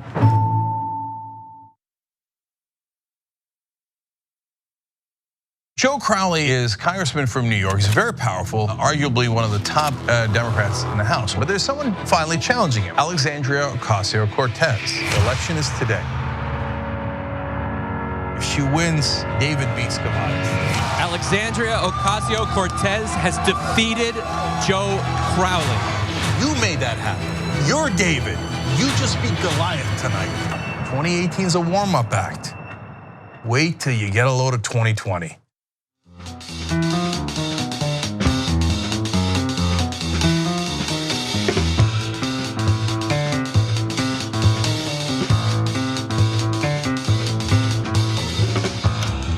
All right, back on the Young Turks. Karen Shea says, finally ordered my Progressives versus Everybody t-shirt today. Love it, there you go. ShopTYT.com. Showing that off to everybody after Bernie Sanders and Elizabeth Warren kicked everybody's ass. The other 8 candidates' ass in the debates last time around. By the way, a new poll out. Now it's just one poll, but Elizabeth Warren picked up 6 points and is now at 21 points and second behind Biden. Drums. Biden dropped a bunch of points. Kamala Harris dropped 6 points. So now Sanders and Warren are definitively, solidly number 2 and 3, and they're closing on Biden. So Beck 271 writes in, just to follow up on that last guy who punched the protester, this is an interesting story, I did not know this. He was arrested and charged. In court, he expressed extreme remorse and asked the guy he punched to please forgive him. The two shook hands and embraced. So that's a nice heartwarming story, that is good. Although I'm always annoyed that they find Jesus on the way to the courthouse. Many people do. Right. Many people. Anyway, and then finally, Mrs. Schwinn writes in, on Twitter, hashtag TYT Live on Twitter to talk to us during the show. Also, when the Bernie supporters shot up the baseball game, even though he didn't ever speak about violence to lawmakers, he still spoke out to all his supporters, telling them this is unacceptable. Yep, and it was actually heartfelt and genuine. Right, and obviously we're not getting that from Mitch McConnell or Donald Trump at all. Actually, Lauren, I don't know the answer to this, but I'm gonna read your tweet anyway. When will Agitprop be available for replay for members? I know the answer. Oh, you got the answer? Excellent. Yeah. What is it? Later tonight for members. So if you are a member, it will be available later tonight. So check it out. And if you're not a member, I have great news for you. You can become one by going to tyt.com/Anna. Yeah, I said it. I'm using my URL. I don't care anymore, okay? No, use this URL or that URL. No, tyt.com/Anna, become a member. All right, if you do that, Anna gets credit, which is good. So if you love Agitprop though, tyt.com/Agitprop. Okay, anyways, and if you're a member, by the way, you get to watch all these shows live and then get the clean replay later as well. So like for example, tonight, me, Anna, and Johnny Pye are gonna do Old School. It's gonna be super fun. If you're a member, you can watch it live at around 9:30 p.m. Eastern. You know, we gotta eat in between and I'm often late. But anyway, you can watch it live or get it later. For that one, use any URL you like, but hey, you know what? You can use tyt.com/John if you want. All right, let's keep going. All right. Joaquin Castro did the unthinkable. He mentioned corruption in politics. In fact, through Twitter, he specifically called out various businesses in San Antonio who have given Donald Trump the maximum amount in campaign contributions. So let me give you his tweet. He says, sad to see so many San Antonians as 2019 maximum donors to Donald Trump. The owner of Bill Miller Barbecue, owner of the historic Pearl, realtor Phyllis Browning, etc. Their contributions are fueling a campaign of hate that labels Hispanic immigrants as invaders. Now, it's rare to see any politician or anyone in the political world call out corruption, but it's important to do so Americans understand what influences the decisions that these politicians make. But guess what happened after that tweet went out? A bunch of right-wingers started accusing Joaquin Castro of promoting and inciting violence. Oh, hilarious. Hilarious. All right, we're gonna get to that in a second. We're also gonna get to what I'm worried about will be the Democratic reaction. But first, I want to give great credit to Joaquin Castro. It's a very rare politician in America that actually talks about the donors. And the American people are dying to talk about it because 96% of Americans believe the politicians serve their donors and not their voters. But since so much of both parties have been corrupted, there's basically a pact, a non-aggression pact to not talk about each other's donors, which is, by the way, to the great detriment of the Democratic Party. The fact that Joaquin Castro basically violated that is great news, and he's a hero for doing that. Now, remember, Joaquin is the congressman. His brother Julian Castro is running for president, and he was in Obama's cabinet. Joaquin Castro is not only in Congress, but also is the campaign manager for his brother who's running for president. But this is not the presidential candidate. Yes, they are twin brothers. And obviously they're connected, but Joaquin Castro doing a fantastic job here. That is why now the Republicans are in a rage, because he touched the third rail of politics. That's where they derive their power, from the corruption and the legalized bribery. So once you point that out, they're like, no! So let's show you their rage and then react to it. And then I'm really worried about what Democratic leadership's gonna do. So the Republican Party issued a statement via Twitter. This is disgusting. Inciting violence against private citizens for participating in our democracy is beyond the pale. Your rabid hatred of Donald Trump has made you deranged. So let's stop for a second. Where in his tweet did he promote violence? Where? Where did he do it?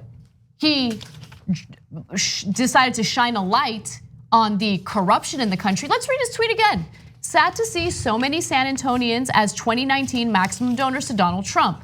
The owner of Bill Miller Barbecue, owner of historic Pearl, realtor Phyllis Browning. Their contributions are fueling a campaign of hate that labels Hispanic immigrants as invaders. First of all, there's nothing untrue in that tweet. Secondly, there wasn't a single moment where he promoted violence, and he certainly didn't dox anyone, which is one of the accusations that we're also hearing from the right. So stupid. Everyone's doxing. If you criticize what the right wing is doing, you're doxing them. You're doxing them. How dare you? So they're allowed to bribe politicians legally because of Citizens United, Buckley v. Vallejo, and all of the Supreme Court decisions. But we're not allowed to point it out. And if we point it out, they're like, you're doxing them. You should let them bribe the politicians in private. That's the only decent thing to do. Let it happen in the darkness.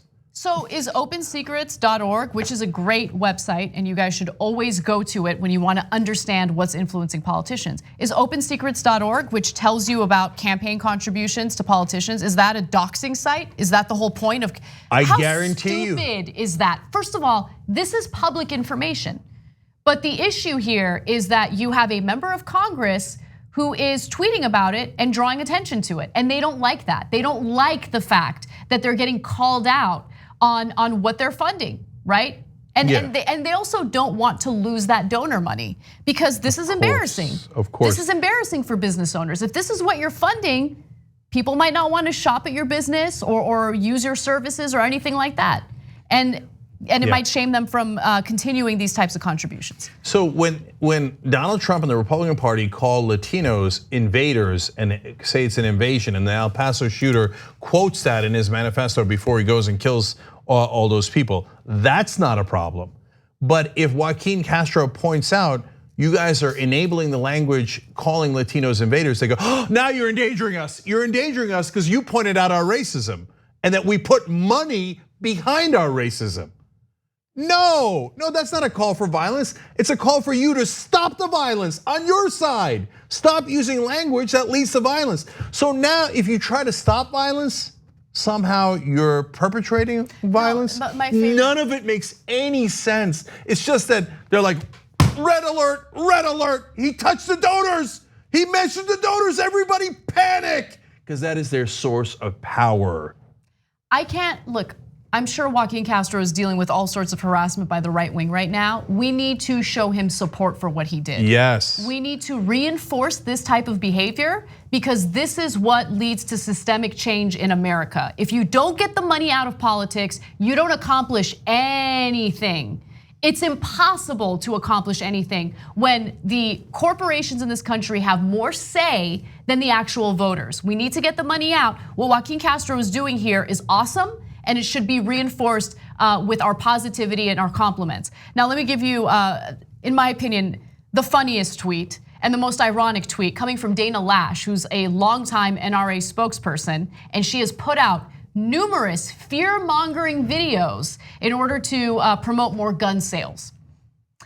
This is designed to scare people away from their right of speech or expression and chill private donations by suggested threat of doxing. It's shameful and dangerous. Okay, now let me dox you, Dana Loesch. Am I gonna actually give your address? Of course not, we would never do that. Dana Loesch exists in the world. And she's part of the NRA, and the NRA exists in the world, and the NRA gave $50 million in bribes to the Republican Party. Our Supreme Court has made those bribes legal, but they are bribes nonetheless. They are meant to influence the politicians, and the bribes work perfectly because the Republican politicians are craven and corrupt. So they said, okay, we will block every piece of sensible gun legislation, including one that 97% of Americans agree with, including federal background checks. Did I dox you, Dana? Did I dox the poor NRA? Now, these are the same sons of bitches that literally point weapons into cameras and threaten people's lives. And then they turn around and go, oh my God, you mentioned that I'm a corrupt son of a bitch who bribes all of our politicians effectively. I'm doxed, I'm in danger. Are you? Get that out of here. Yeah. No, none of that is true. You're just a coward and who likes to do corruption. And then the minute anyone points out your corruption, you go, doxing, I'm being doxed. And now they know I'm Dana Loesch. Get out of here. So I got to get to Eric Erickson. Yes, that's the other one that I loved. I knew you would love this. So Eric Erickson jumped in on the on the Fear Party. And he said, quote, "This is why political donations should no longer be made public. You're hilarious. The left is weaponizing transparency." Weaponizing transparency. "To ensure donors to their political opponents are harassed, boycotted, or worse." Okay, so let's stop for a second. How undemocratic is this guy? First of all, he is promoting this idea that we as American voters should not have the information, we should not be armed with the information necessary to make the right decisions about our politicians. We should know how our politicians are being funded. There's already a ton of dark money in our system, right? Yeah. But he wants it all dark. He doesn't want to disclose any of this because he likes the corruption. Who does the corruption benefit the most? It's the right wing.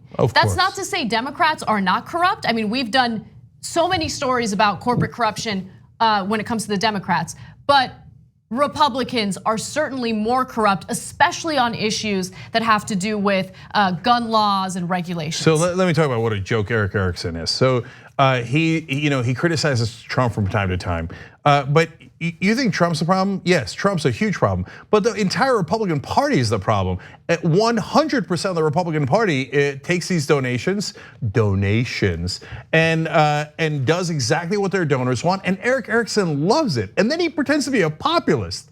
What kind of a populist says the people should not know? It weaponizes transparency, okay? If the people find out who's bribing the officials, well, that's weaponized. Yeah. So in fact, one more thing about that. Look, when he is in favor of this, he says, okay, like an example that Bill Moyers uses, okay? An umpire in baseball. He says if a hitter goes up and before he's about to bat, hands that umpire $10,000, everybody would know that the umpire wouldn't, you could question whether the umpire was going to be fair. In our politics, they hand politicians tens of millions of dollars. And Eric Erickson's point is, no, you shouldn't even find out who gave the umpire $10 million. Because that would weaponize transparency. Or perhaps it would actually tell us who is doing the bribing. And that's what you don't want, because the Republican Party is built on bribes. Without the bribes, you guys are screwed, because you're deeply unpopular. And I have a final point to make. The right wing loves doxing. They do, they love it, they defend it, they don't speak out against it. In fact, I have a specific example for you. In 2015, Donald Trump doxed Senator Lindsey Graham. Put out his phone number. Literally put out his phone number to the public so the public could go ahead and harass him, threaten him, and that's exactly what happened. And was it gonna be left-wingers who harassed Lindsey Graham? Of course not. It was rabid right-wingers who were Trump supporters. They called him, they threatened him until he had to change his number. That's an actual literal dox, not like, hey, and by the way, I can use this argument too. Dana, Eric, you better not criticize me. That would be doxing me. Okay, you have in public said that I have said something wrong politically. I've been doxed. All right, now finally, I do want to get to the corporate Democrats because they will not be happy with this. And so I would be surprised if Nancy Pelosi didn't turn around and go, Joaquin, you got to apologize. Because if you start talking about Republican donors, next you might start talking about Democratic donors. And what is Nancy Pelosi's base of power? Donors. She's not popular. In fact, she's one of the least popular politicians in the country. She's an elitist through and through. She brags about how she raised over $500 million for the Democratic Party. So if you start talking about donors, it's not gonna be just Mitch McConnell and Eric Erickson and the NRA that gets touchy, okay? It's also gonna be Nancy Pelosi and Chuck Schumer. So, and you know what cowards the Democrats are. So Democratic leadership, not all the Democrats obviously, because Joaquin Castro did something great here. And all the Just Democrats also speak out on this issue. But when you start talking about donors, Pelosi's gonna say, especially because they're used to preemptive surrenders. Oh my God, Joaquin, don't do it. You gotta apologize. You have to bend a knee. You have to bow your head. You have to do it and surrender to the Republicans right away. Now, she hasn't done it yet, to be fair, but I would be surprised if she didn't. So let's find out. If Nancy Pelosi comes out and goes, goddamn right, Joaquin, nice job. I can't wait to come and give her credit. Look, I'm telling you ahead of time, if she does the right thing, I will give her tremendous credit, but I would be surprised. It's the corruption, stupid. When you touch that third rail, everybody in Washington gets touchy, gets real sensitive. And again, credit to the people who are brave.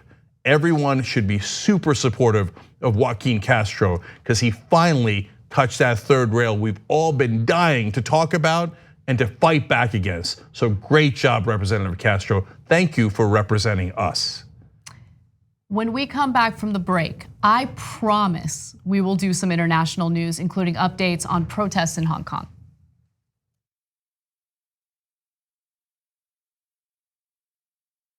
I'm in Salt Lake City, Utah. I'm at a Wolfpack gathering. We're growing. I see faces that I recognize, but I also see a lot of faces that I don't recognize, and that's fantastic. We are all taking time out of our lives to be here, and that's amazing. That means we truly believe in this. Make no mistake, everyone in this room is a leader in Wolfpack. Alaska, West Virginia, Montana, Georgia, Massachusetts, New York, New Jersey, everyone is here. All these folks paid with their own money and sometimes took vacation days to come here to strategize on how to get our democracy back and get money out of politics. Or you get more political power just because you have more money. This is why it requires a constitutional amendment. The process of winning in your state next year doesn't begin when session begins. It begins right now. To work to a goal, something this big that you're actually making a difference of, there's very few things in the world that really compare to that feeling. Equal rights, a fair representation, rights for human beings, anti-corruption laws, and free and fair elections. That's what we are fighting for. What were the founding fathers? Revolutionaries. And they built revolution into the document. So Article 5 is the way we have to go. This is how you do it. You're in this as a team, you're in this together. The fight will always continue. That fight is not between the left and the right. That fight is between basically greed and humanity. So I'm asking you to put differences aside, whether you're conservative or independent or progressive, to join forces to say no more corruption. You get beyond the fear, you take that first step, and you'll change the world. What I want to leave you with, of course, is hope. And I want to assure you that if we keep fighting together, we're going to win together. We're going to get that convention, we're going to get that amendment, and we're going to get our democracy back. Come join us, wolf-pack.com. For the first time ever, we are the biggest voting bloc in America. One of the people we've been talking about for months and months will be the president of the United States for the next 4 years. And for a lot of us, this is the first time that we're ever going to vote. Do you have any idea how much of a difference 4 years makes? The action that we take right now doesn't just affect us right now. Discussion is important, but words aren't the only thing. You have to take action. So that we can actually affect real change instead of just talking about it. You have that power, so don't let people silence you. Get out there and take a part in making a difference. Every voice really does matter, whether young or old, especially young people. Get out there and vote, damn it. Now, more than ever, we can make a change. I'm gonna vote because I want this country to be different. I don't want the older generation to decide our future. I want to make this world a better place for my son. You can make change. So get out there, go, do it. Vote IRL. Vote IRL. Vote IRL. Vote IRL. Vote Earl. Vote in real life. Vote IRL. Vote IRL. It's scary. We have to leave our couches. All right, we got a graphic incoming. Putting up 3, 2, 1. All right, video next. And next video. And power panel. And dropping it.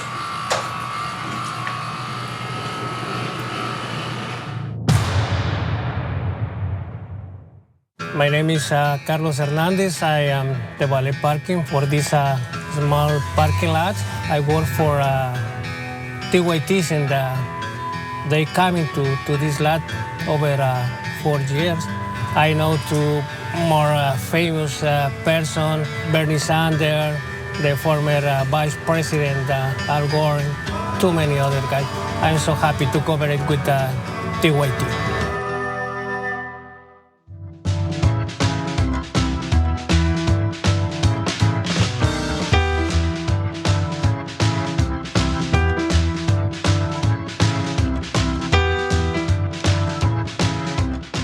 All right, back on the Young Turks. I actually want to start with a tweet because it's so fun. Razor says, I love when Anna does that shoulder shuffle celebration thing. To be honest, it's the real reason I watch TYT. I don't even care about politics. I gotta do it more often. All right, Razor I love it Ramon. when I know things, and I love answering your questions, right? So, by the way, I just got word that Agitprop is available for members right now. But don't watch it yet because we're still doing the show. But how you like them apples? You guys asked, we deliver. So all members, go for it. TYT.com/agitprop to become a member and check out that show where Haas and I debate capitalism. I played the role of the capitalist pig. So check it out and see how it went. The Restless Progressive asked from our member section, Joaquin calls out corruption. Will Julian be next? Well, I hope so. Yeah. And look, Democratic candidates, I've said it a number of times now. Whoever's the first to significantly start talking about corruption in the donors will be an enormous beneficiary. Do you want it or don't you want it? It's your call to make. By the way, everybody used to think I was crazy. Now they've done polling. Guess what's the #1 issue? Corruption. Isn't it amazing, by the way, that there's 25 people in the race and none of them are talking about the #1 issue? I do think that's amazing, and it's a disservice to the American people and to their own campaigns. But one other thing I wanted to mention is people usually think the arguments you make are crazy and they think you're a lunatic. And then years later, when you should be vindicated, you never get credit for being vindicated. It's kind of amazing. Yeah, but look, it's not just me. There's almost no one who was right about the Iraq war allowed on television. Right. Almost everyone currently on television was wrong about the Iraq war, was wrong about just you name it, almost every single topic. Wrong about the 2016 election. There's never any consequences. It's actually worse than that. They're annoyed by people who are right. It's flying your ointment because you're making everybody else look bad. Yeah. Anyway, last one here. Proletariat Rising, appropriate for today's inaugural edition of Agitprop. Anyway, says, damn, now I need to tell my girlfriend not to go to Bill Miller. It's a fast food barbecue place all over San Antonio. Hey, you donate to Donald Trump. That's economic consequences. Yep. Right wing loves to talk about economic consequences. Free market decides, right? That's right, free market, baby. It's a bitch. All right, let's get to the next story.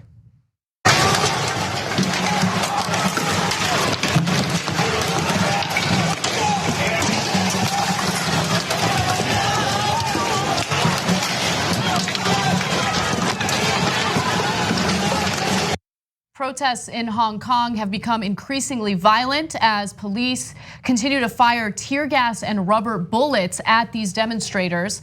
Now, the protests had started a while ago, and it had to do with the fact that mainland China wanted to extradite suspects to the mainland in order to prosecute them. And there was a reaction to that, a negative reaction to that by these demonstrators, because Hong Kong is supposed to have autonomy. It's supposed to be independent from mainland China. Now, Hong Kong is currently in the middle of a city-wide strike. Protesters against the actions of the chief executive, Carrie Lam, and mainland China's increasing influence on local government is the reason for these protests. And I just want to be clear that when the protests originally started in response to the extradition requests, the response from mainland China was to put that issue on hold indefinitely. Now, I think in most situations in most other countries that would calm the protesters down and they would probably disperse and stop protesting. That is not what's happening in Hong Kong. They want more. And it's pretty inspiring, but unfortunately they are being met with increasing violence. The protests, initially over an extradition bill to send suspects to China, have turned into a broader movement for the semi-autonomous city. Protesters and other supporters are demanding the protection of freedoms promised under the terms of the handover, a policy known as one country, two systems, as well as accountability from the Hong Kong government, which ultimately answers to Beijing. Now I want to get into the violence that's occurring in just a minute, but Cenk, do you want to jump in? Yeah, so the big difference maker here is labor. When they start working and people stop making money, that's when people get really upset. So now China's threatening action, and obviously now the cops have stepped up to violence, including pro-Beijing guys in white shirts, so that's not technically part of the cops. So you've got the cops, you've got some sort of vigilante action, probably funded by the Chinese government. We don't know for sure. Anyway, but what's driving all of this and getting everybody's attention is the workers. So the 200 flights are grounded because 2,300 people in the civil aviation industry participated in the strike. And now a lot of the labor movement is participating in the strike. It's no longer just the teenagers and the young in Hong Kong that are doing it. And so that's got everybody spooked. Like, whoa, now it's hitting our pocketbook. It got really serious. That's why, by the way, Israel doesn't want the BDS movement and gets most touchy about that. Because when you start, that's why apartheid went down, because we did an economic boycott of South Africa. So when you start touching economics, that's when stuff gets real. And that is why you're seeing an over-the-top reaction from the government of Hong Kong and perhaps soon China.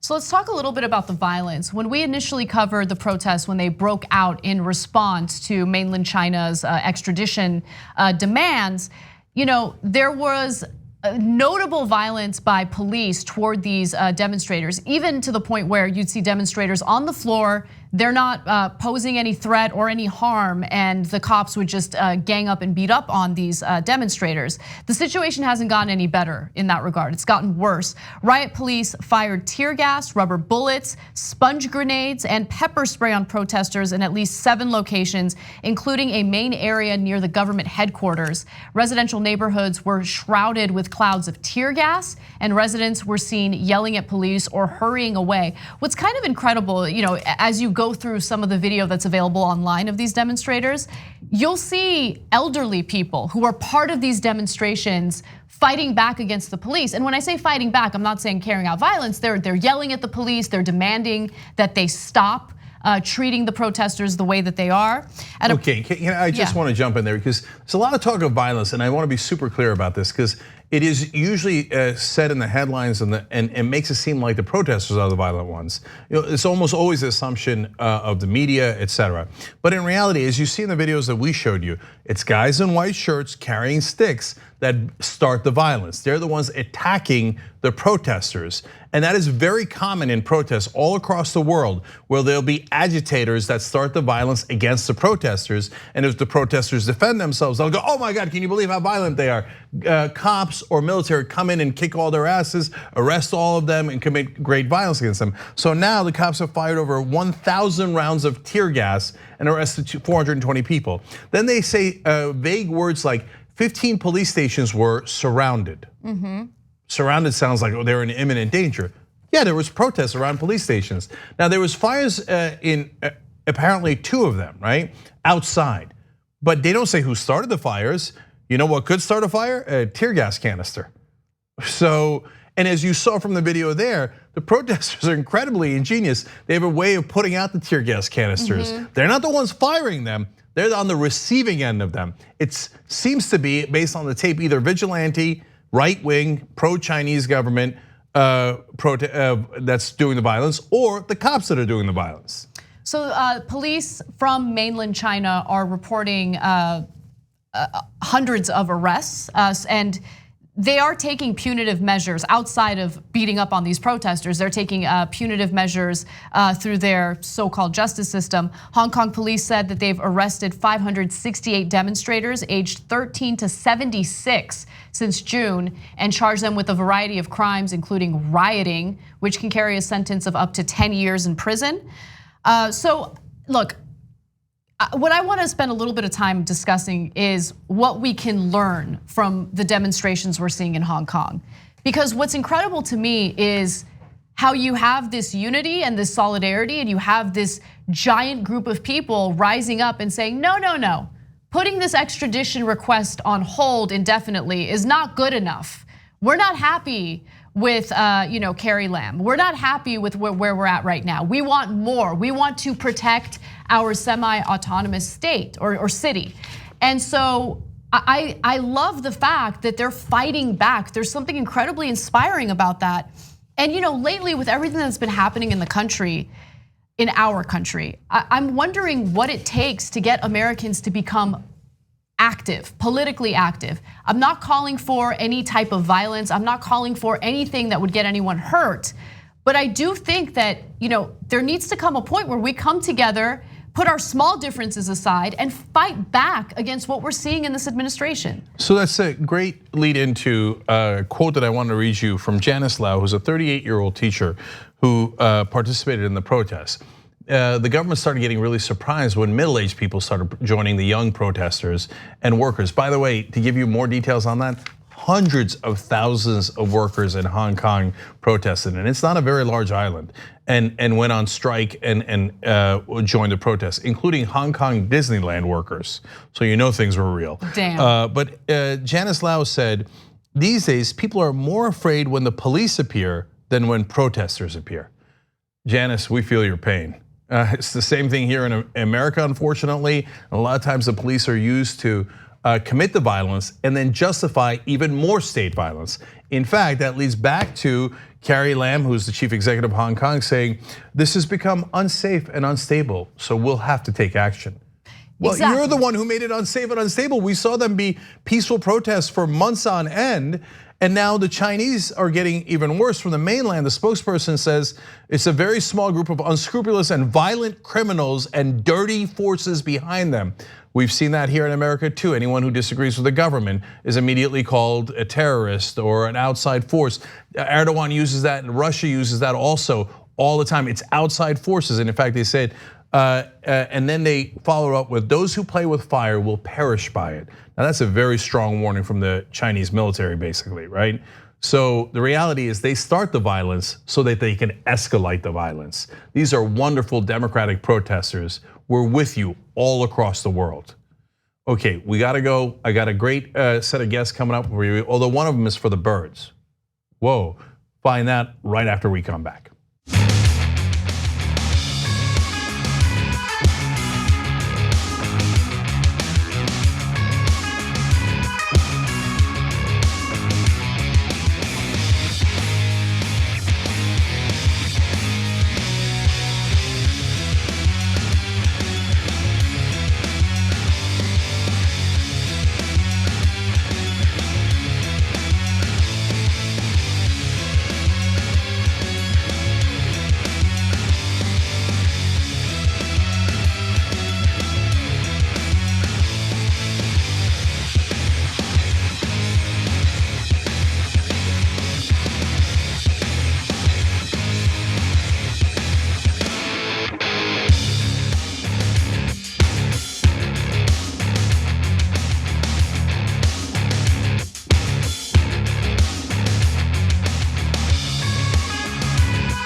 Hey everybody, welcome to TYT Classics Episode 3. I've been on 2 of these. Why are you doing like a douchey CNN voice?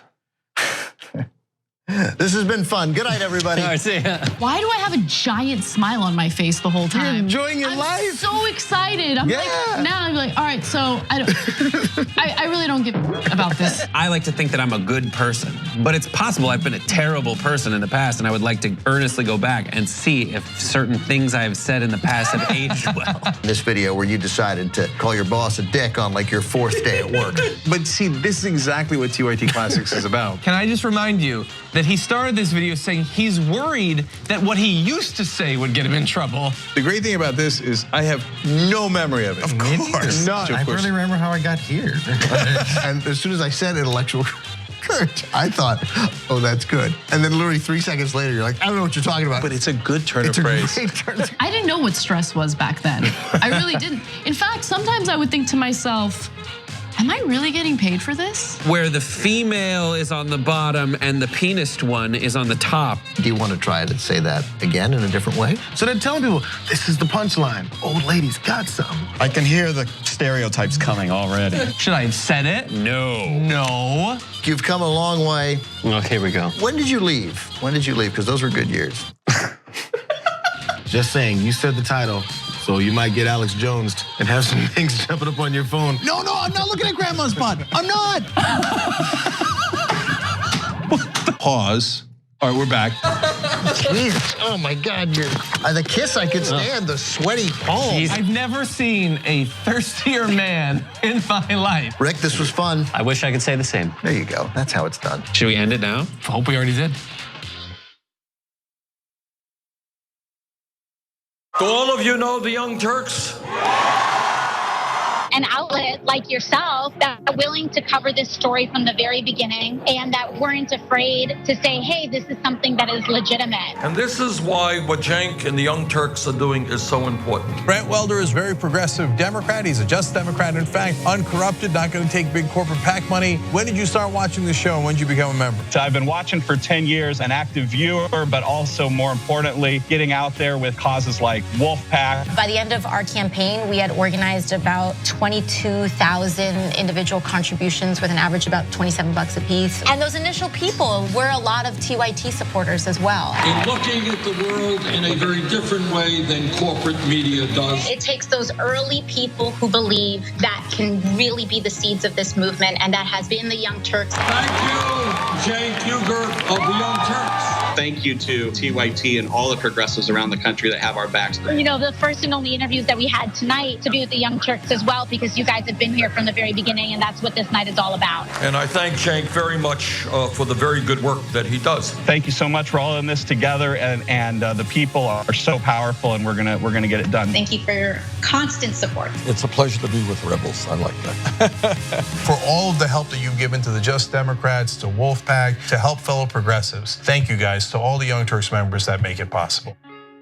So this is what democracy looks like. When I think back to the debates in 2016, this was a very different party that was debating. First time in my lifetime that I've actually had progressives represent us. Bernie Sanders has changed the arithmetic. When it comes to people who won the debate, Elizabeth Warren, clearly. She was incredibly strong this first hour. That was totally an unnecessary fumble for Joe Biden. No, I think he edged his pants when she said racist. You think so? This is what we've been saying would happen, and now it's playing out on the debate stage.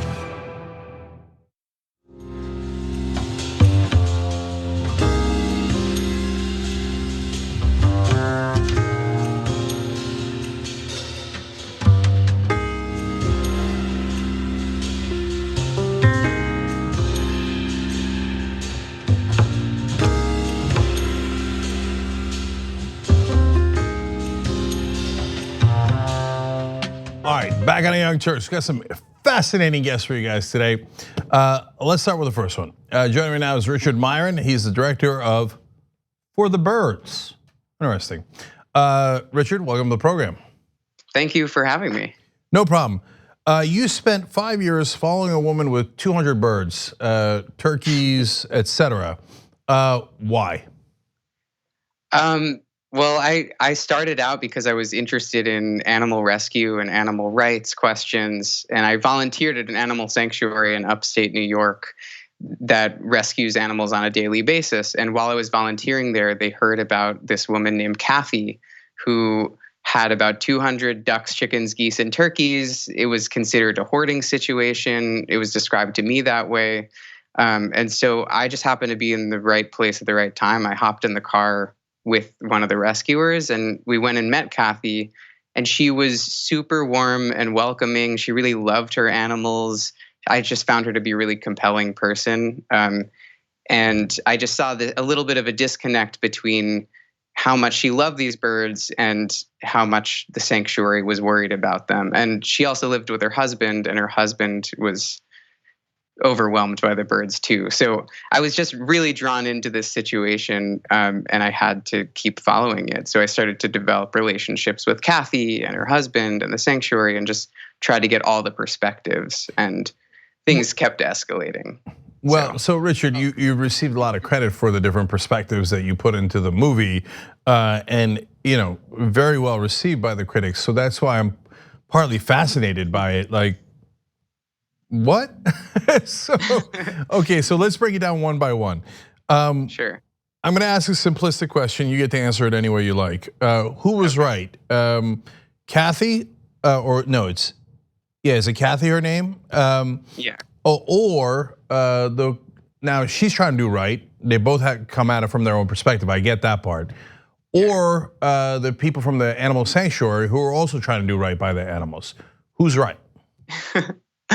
I mean that it feels like a trick question because for me it feels like right versus right, and that's what I mean. Like there were issues with the birds. A lot of them were not in great shape and needed veterinary care. So Kathy definitely had too many birds at the beginning of this story.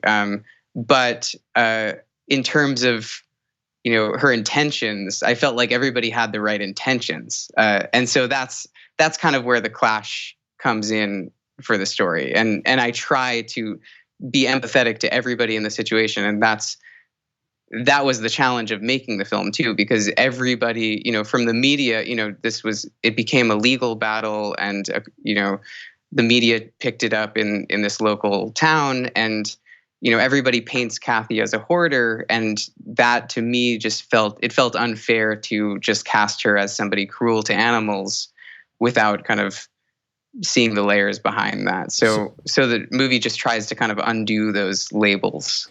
So Richard, I'm in the labeling business. So sure. Okay, so I'm going to adjudicate all this.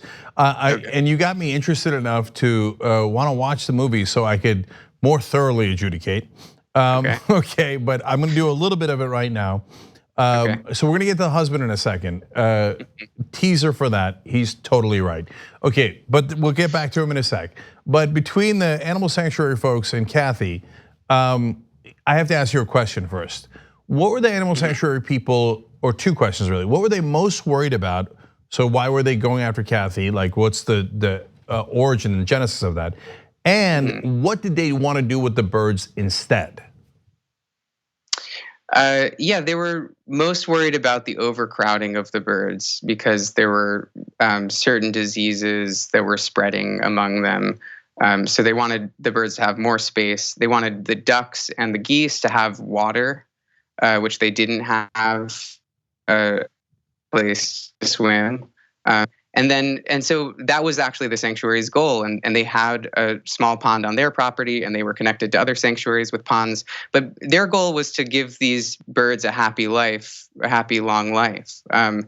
And this whole story exists in a space where nobody eats animals. Nobody thinks about eating them. Everybody wants the best for them, which is also kind of part of the way I wanted this movie to subvert the real world, outside of this. Right. But Richard, to be fair, if they did eat them, there'd be less of them, and problem might be solved. Okay.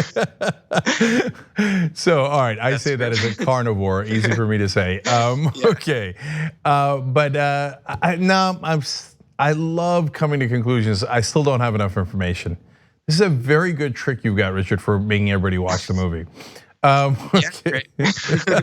So let's go to the husband. I think that's an easier one. So what was the beef, if you will, that the husband had? Well, there are multiple things. One was a very physical thing, that the birds were inside the house. They were smelling, they were defecating in the kitchen, and it was constant trying to clean all that up. And he worked a night shift. He was just hearing squawks all the time whenever he was trying to sleep. So the very physical closeness of the birds was a problem for him. But also, I think the attention that his wife was giving to these animals, and the lack of attention she was giving to him, I think that it was just overwhelming their marriage in a way that he was longing for simpler times. I mean, he's a people person, so he loves to have people over all the time. And that's part of what the film explores through home movies. We look at all these parties that they had together before the birds entered the picture. And then slowly, as the birds grow in population, the people fall away. And so Gary wants to reconnect with his wife and with his friends, and he can't do that with the birds around. Yeah, so that one's simple. Gary's definitely right. Yeah, I mean, if I had birds pooping all over my kitchen and I couldn't see my friends. Sure, yeah, a lot of people relate, Yeah. He's kind of a key perspective in the story. I think a lot of people connect to that. Okay, so I think I'm gonna try to get to the heart of the situation. Why? Okay. why did Kathy all of a sudden start bringing all these birds? Did you ever figure that out? Yeah, so it started with one duckling about 10 years before I started shooting.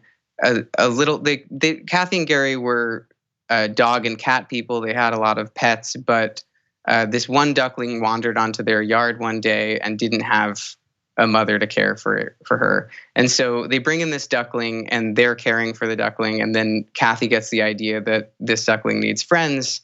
So they order some more ducklings through a farm catalog and just start kind of breeding a population, and it becomes her hobby. So I think there was this spark of joy that she got from coddling a baby bird and getting different breeds, and it became her hobby. It was like her full-time. She wasn't working, so this was her job at that point. Yeah. And at first it was fun for Gary too. So yeah, I get it. Yeah. So Yeah. it's like that song, "Animals are innocent." So there's a certain attraction that a lot of people have, especially in these tough times where we're seeing so much ugliness from humans around us. Totally. That the innocence of animals is really alluring and perhaps a little too alluring for people. Completely. But I actually want to talk about one more thing, which is the art of filmmaking. So you spent 5 years doing this. Were you doing something else as well in those 5 years, or just this? I was working as an editor on other documentaries for the first 3 years of it, and then went into editing this one as well, along with, and I built a team, and I was trying to fundraise and shoot this movie while I was working on other movies. But at a certain point, had to kind of throw myself fully into it and figure it out, because it was a difficult web to untangle, this story. So yeah. Well, it seems like everybody agrees that you did a wonderful job with it, because it's not necessarily a natural topic for everybody to flock to, if you will. But everybody's saying it was outstanding directing and compelling storytelling.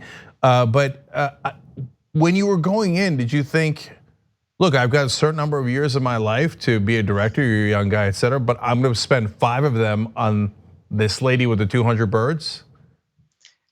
No, I definitely did not expect that.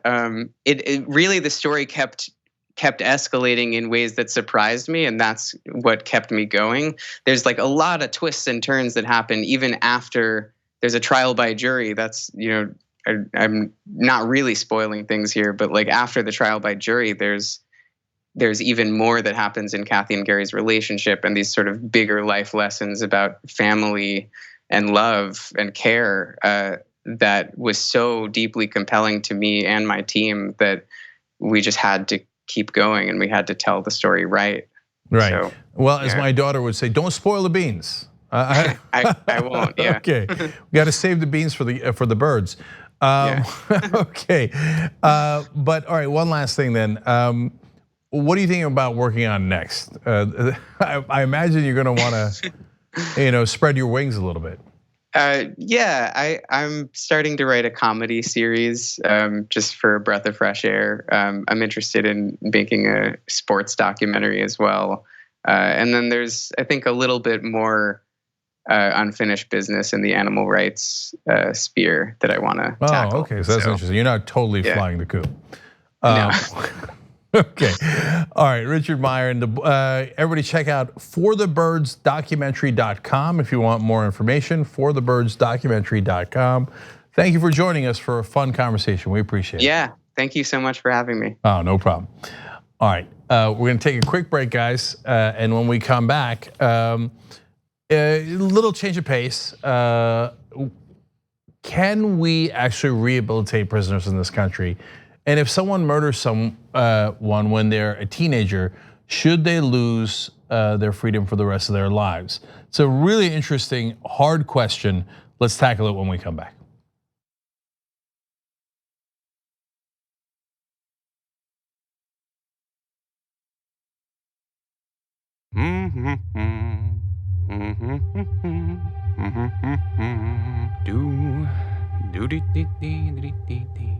Oh, shoot.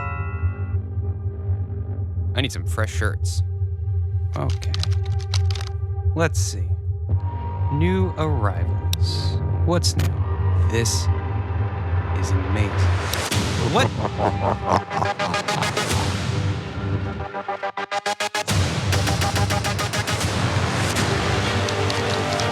Thank you, user. I have now injected my code into Shop TYT. Proceeds from this shirt will benefit me directly.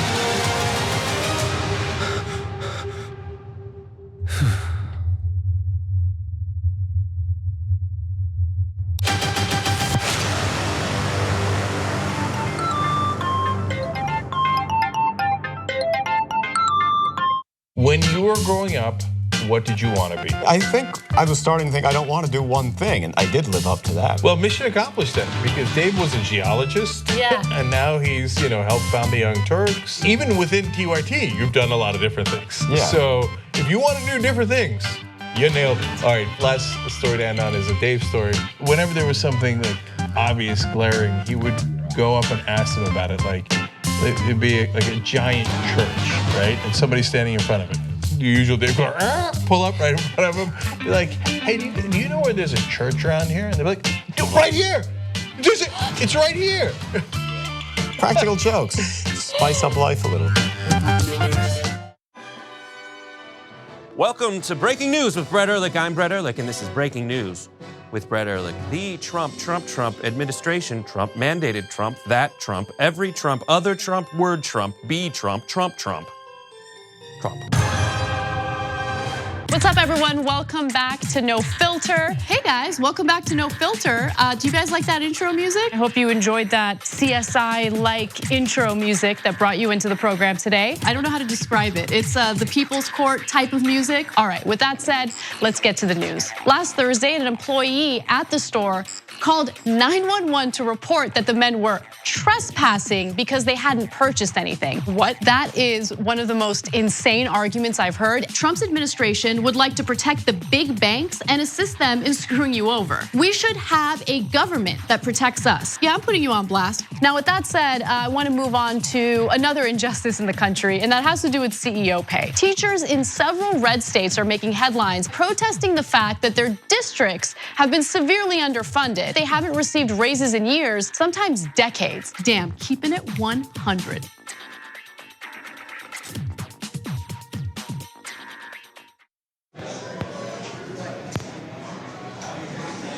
Now, top.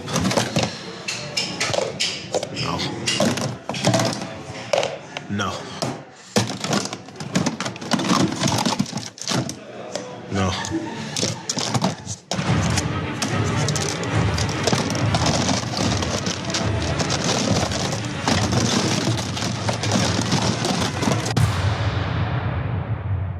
My name is Cassandra Hanks. I've been with TYT for 3 years. I am a video editor and a photographer. A main perk for working for TYT is, as being their main photographer, I get to photograph and sometimes meet some of the celebrities that come through. Susan Sarandon was amazing because she brought her dog Penny. Tom Morello is probably my favorite because I love rock music. Meeting people like Joss Whedon and Quentin Tarantino as being some of the reasons why I got into filmmaking and photography was like a dream come true.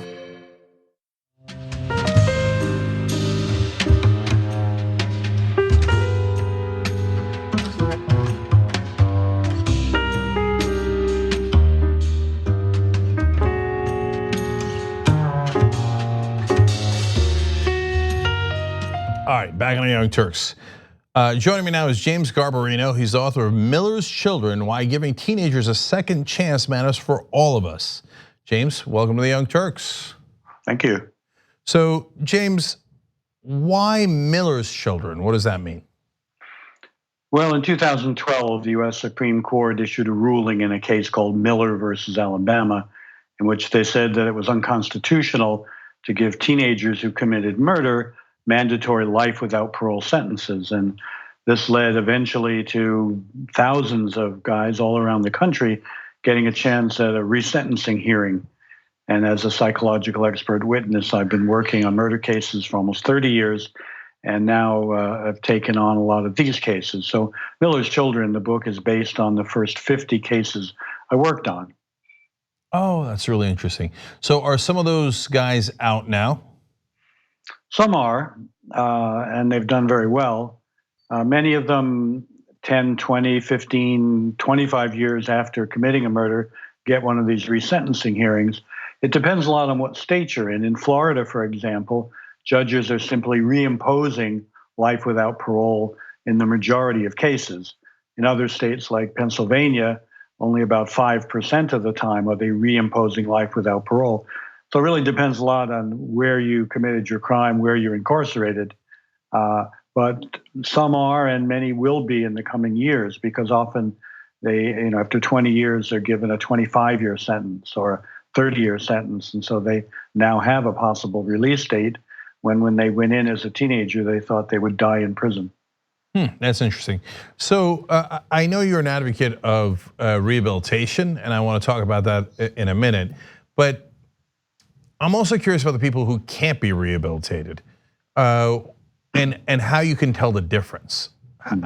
How do you tell? Well, there's a chapter in the book called "Are There Exceptions?" The Supreme Court allowed that there might be some kids who were so profoundly damaged that they were incapable of recovery and transformation and rehabilitation. And I've certainly interviewed a few of those. They tend to be kids who in early childhood and infancy were severely abused. So the process of becoming a human being was destroyed early on. And now as teenagers, young adults, they just don't seem to have the capacity to make good use of rehabilitative opportunities. The other group are psychopaths, people who have no empathy, who have the total incapacity to form genuine human relationships, and they don't seem able to recover either because they're sort of missing one of the essential elements, which is this ability to connect with people, and from that to build a moral system, to build a conscience. Right. I would say about 5% of the cases fall into either of those two categories. So right, but enough about Donald Trump. So seriously though, that's a really interesting category, the psychopath. Is it fairly easy to tell? And what do you do? There's just no way around it. We just got to keep them in prison because they just are not physically able to relate and empathize with other human beings and don't mind hurting them. Is that like, I only see it in the movies plus the White House. So it's hard for me to understand it. So that's why I'm asking. Well, many of them, I wouldn't say anybody knows for sure what percentage, seem to have been born without the capacity to develop empathy. Typically human brains have something called mirror neurons, which is why if a baby sees another baby cry, they may start crying. If you don't have those, it's like you're lacking this chip for empathy, and it's a big, difficult task to build it without that. Others are so profoundly abused and terrorized and traumatized that they lose touch with their basic humanity, and they follow down this path. There's a questionnaire that can be used to identify psychopaths. Sometimes, they're good at deception. One study found that psychopaths were more likely to get parole than non-psychopaths because they're so good at lying to people. There are what you might call pro-social psychopaths who don't go to jail, at least not initially, and they may find a place in the military, in the police, or as you suggested, in the White House. Yeah, and some of them are really good about lying about building a wall and okay, anyway. So, no, but in all seriousness, so you think that's only 10%, so 90% you think can be rehabilitated? I think so. We'll see over the years. This first sort of crop, it's hard to know how representative they are, because they had no motivation to improve because they were told no matter what you do, you're going to die in prison. So the fact that they did in many cases get educated, develop a spiritual life, undergo self-awareness, take courses and improve themselves is a sort of testimony to the fact that even though they were given a terminal diagnosis, they rallied and became, in some cases, wonderful people. So, but of course, if you know that somewhere down the line you might have a chance of getting released, it may affect your motivation. It's also possible, as in, for example, I think in Michigan, the first cases they brought forward are the easiest cases, the most obvious cases. In some places, there's something called felony homicide, where if you're part of a group who commits a crime and somebody dies, you're equally culpable, equally responsible, even if you didn't pull the trigger. And in many cases, those guys are getting first crack at this because the thought is, well, they didn't actually kill somebody, although they legally were murderers. So it'll take some time to be sure what the percentages are. There is at least one program with teenagers who have demonstrated the beginnings of becoming psychopaths that has shown some success, not with the most extreme cases, but what you might call the middle of the road psychopaths. But the program involves 6 days a week, 4 hours of therapy a day, one-on-one, for 6 or 8 or 10 months. And because you're essentially trying to build something that wasn't there before. So it's not entirely hopeless, but it's a Herculean, gigantic task. Yeah, I mean, it's a tough road to go down. I'm just a middle of the road psychopath. But look, you're doing God's work in a lot of ways, and I'm not a spiritual person, but I want to talk about now the good cases. And so in Norway, as Trump would say, the maximum sentence is 21 years. So quick aside for one more, does that mean Breivik's going to get out at some point? It does. In Norway, where I'm actually going to lecture on violence next week, there is a possibility after 21 years for the state to approach the court and say, this case requires longer incarceration. I think they can get a 5-year extension. But yeah, the guy who committed that gigantic mass murder would theoretically be able to be released after 21 years. I would suspect in his case they might go for an extension. But one of the things I've found in doing this work is that 20 years is about the right amount for a teenage killer, because say you commit a murder at 16, it takes 10 years for your brain to mature. And not until your mid-20s, 25, 26, do you have a mature brain. But then you have 10 years to use that brain to change yourself, repair yourself, rehabilitate yourself, become educated. So I would say 20 years is a good guess. Kids who are released right away may be a danger to themselves and others because they don't have the time to get a mature brain and then use it.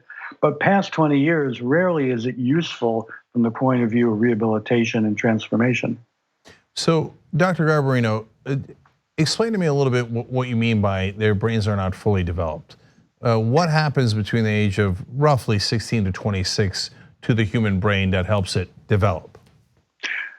Well, the two areas that are most affected are what psychologists call executive function, which is decision making, weighing costs and benefits, envisioning the future, making what people would think of as good pro-social decisions. The part of the brain that's involved in doing that is less well developed, and it's not particularly well connected to the emotional part of the brain. So you often get this split. The second area is what technically is called affective regulation or emotional regulation. It's the ability to be emotionally intelligent, to understand your own feelings, to understand the feelings of others. And it takes until about the mid-20s that all the parts of the brain required to do this well come together. And so you get a sort of integrated possibility of thinking clearly and acting clearly and understanding your feelings and not doing things that are stupid, impulsive, against your own self-interest, and so on. Most teenagers do those things. They're usually obviously small potatoes compared with the guys that I work with. And the other thing is that those immature brains, when they're in a high state of arousal, when they're angry, when they're sexually aroused, when they're afraid, it deteriorates their functioning even more. And of course, that's very relevant to a lot of crime because 3 guys go out to rob a 7-Eleven. The owner pulls out a gun from behind the counter, and all of a sudden they're in this state of utter panic, and they become even more stupid and more impulsive. So that's why it takes usually until the mid-20s. So should we find people under the age of 25 less culpable to some degree in all circumstances? Should we almost have a different standard? I'm not talking about judicially. I'm just saying because I don't think that people have a sense of that cutoff. So should we be more understanding as a society about that? Well, we should be right up until that point in the mid-20s. In California, for example, they've said that until you're 24, you are given these special protections because, I like to say you're not playing with a full deck. Now, obviously, the closer you get to mid-20s, the more you can expect maturity. The further you go below 16, the more you expect immaturity. So in those years from 18 to 25, it's more of a mixed picture, but there still is pretty clear evidence that the process is not complete. And so we do need different standards, not just, as you say, in the criminal justice system, but across the board in allowing for what in effect is a sort of disability of being a young brain, and particularly a young brain when it's under a lot of stimuli. It's one thing to sit in a classroom and say, oh, yes, if I'm in a sexual situation, I should use a condom. But it's very different if you're in the back seat of the car and you're both aroused. The same thing goes for criminal behavior, it goes for driving. And part of that is the influence of other kids, of peers, is particularly strong during this period. There's a classic study that puts a 16-year-old in a driving simulator and says if you slow down and stop when the yellow light comes on, you win a prize. And by themselves, they do pretty well. Simply put their two best friends in the simulator, they don't have to say a word, and the kid starts running the yellow light, running the red lights. That the mere presence of peers suppresses what abilities they do have in these areas of executive function and affective regulation. So my hope is that people can see those sort of examples that they're aware of from kind of normal situations and recognize that they need to extend them to these extreme situations because the same processes are at work. God, I love this show because I love learning. Okay, thank you for teaching me a little bit, Dr. Garbarino. And it really a kind of a fundamental shift for me in how I view people. And look, this is a much larger conversation. We're out of time, but you're literally not the same person, right? Yes. Even though you're in the same body and people treat you the same. But you're absolutely right. I'm a fairly calm driver now. When I was young, I was a maniac driver. And that's just obviously symbolic of the overall things that are going on in our head. All right, everybody, obviously it's a great book. Check it out, Miller's Children, Why Giving Teenager Killers a Second Chance Matters for All of Us. Dr. James Garbarino, thank you for joining us on the Young Turks. Really appreciate it. Thank you, glad to be with you. All right. Okay, guys, we got one more segment for you guys, a half an hour, obviously, in that ballpark. It's what we call the post game. It's just for members. And in this one, the robots are coming. Not just take your jobs, as Andrew Yang warns you, but they're now on social media. And I don't mean trolls or bots. These are actual robots that look like human beings, and people are loving them. Does that make sense? Is it madness? Let's find out on the post game. Anna's going to join me again. And after that, we have even more for the members. Me, Anna, and John all together in a wild old school tonight. That starts at around 9:30 Eastern.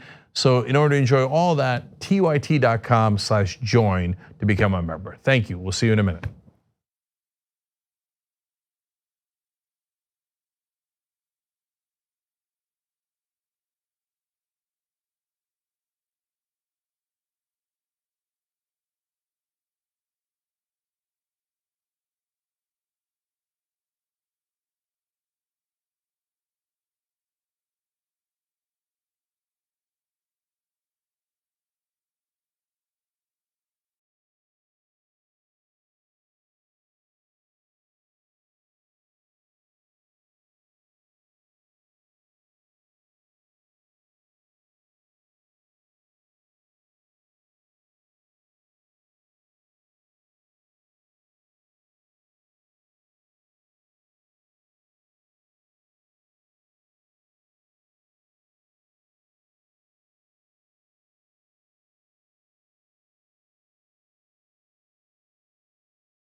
on the Young Turks. What's up, Casper? Hey. How you doing? I'm good. This is going to be part of our 17 hours on air together today. Yeah, I mean, today's fine. I mean, we're doing old school, so it'll feel long. Yeah. I'm in vacation mode. Let's keep it real. Oh, because you're going on vacation tomorrow. Right. God, I forgot about that. Yeah. Okay, yeah, that makes Craig sense. told me that you're always stressed out when I'm not here. He did. That's what he said. Who said it? Craig.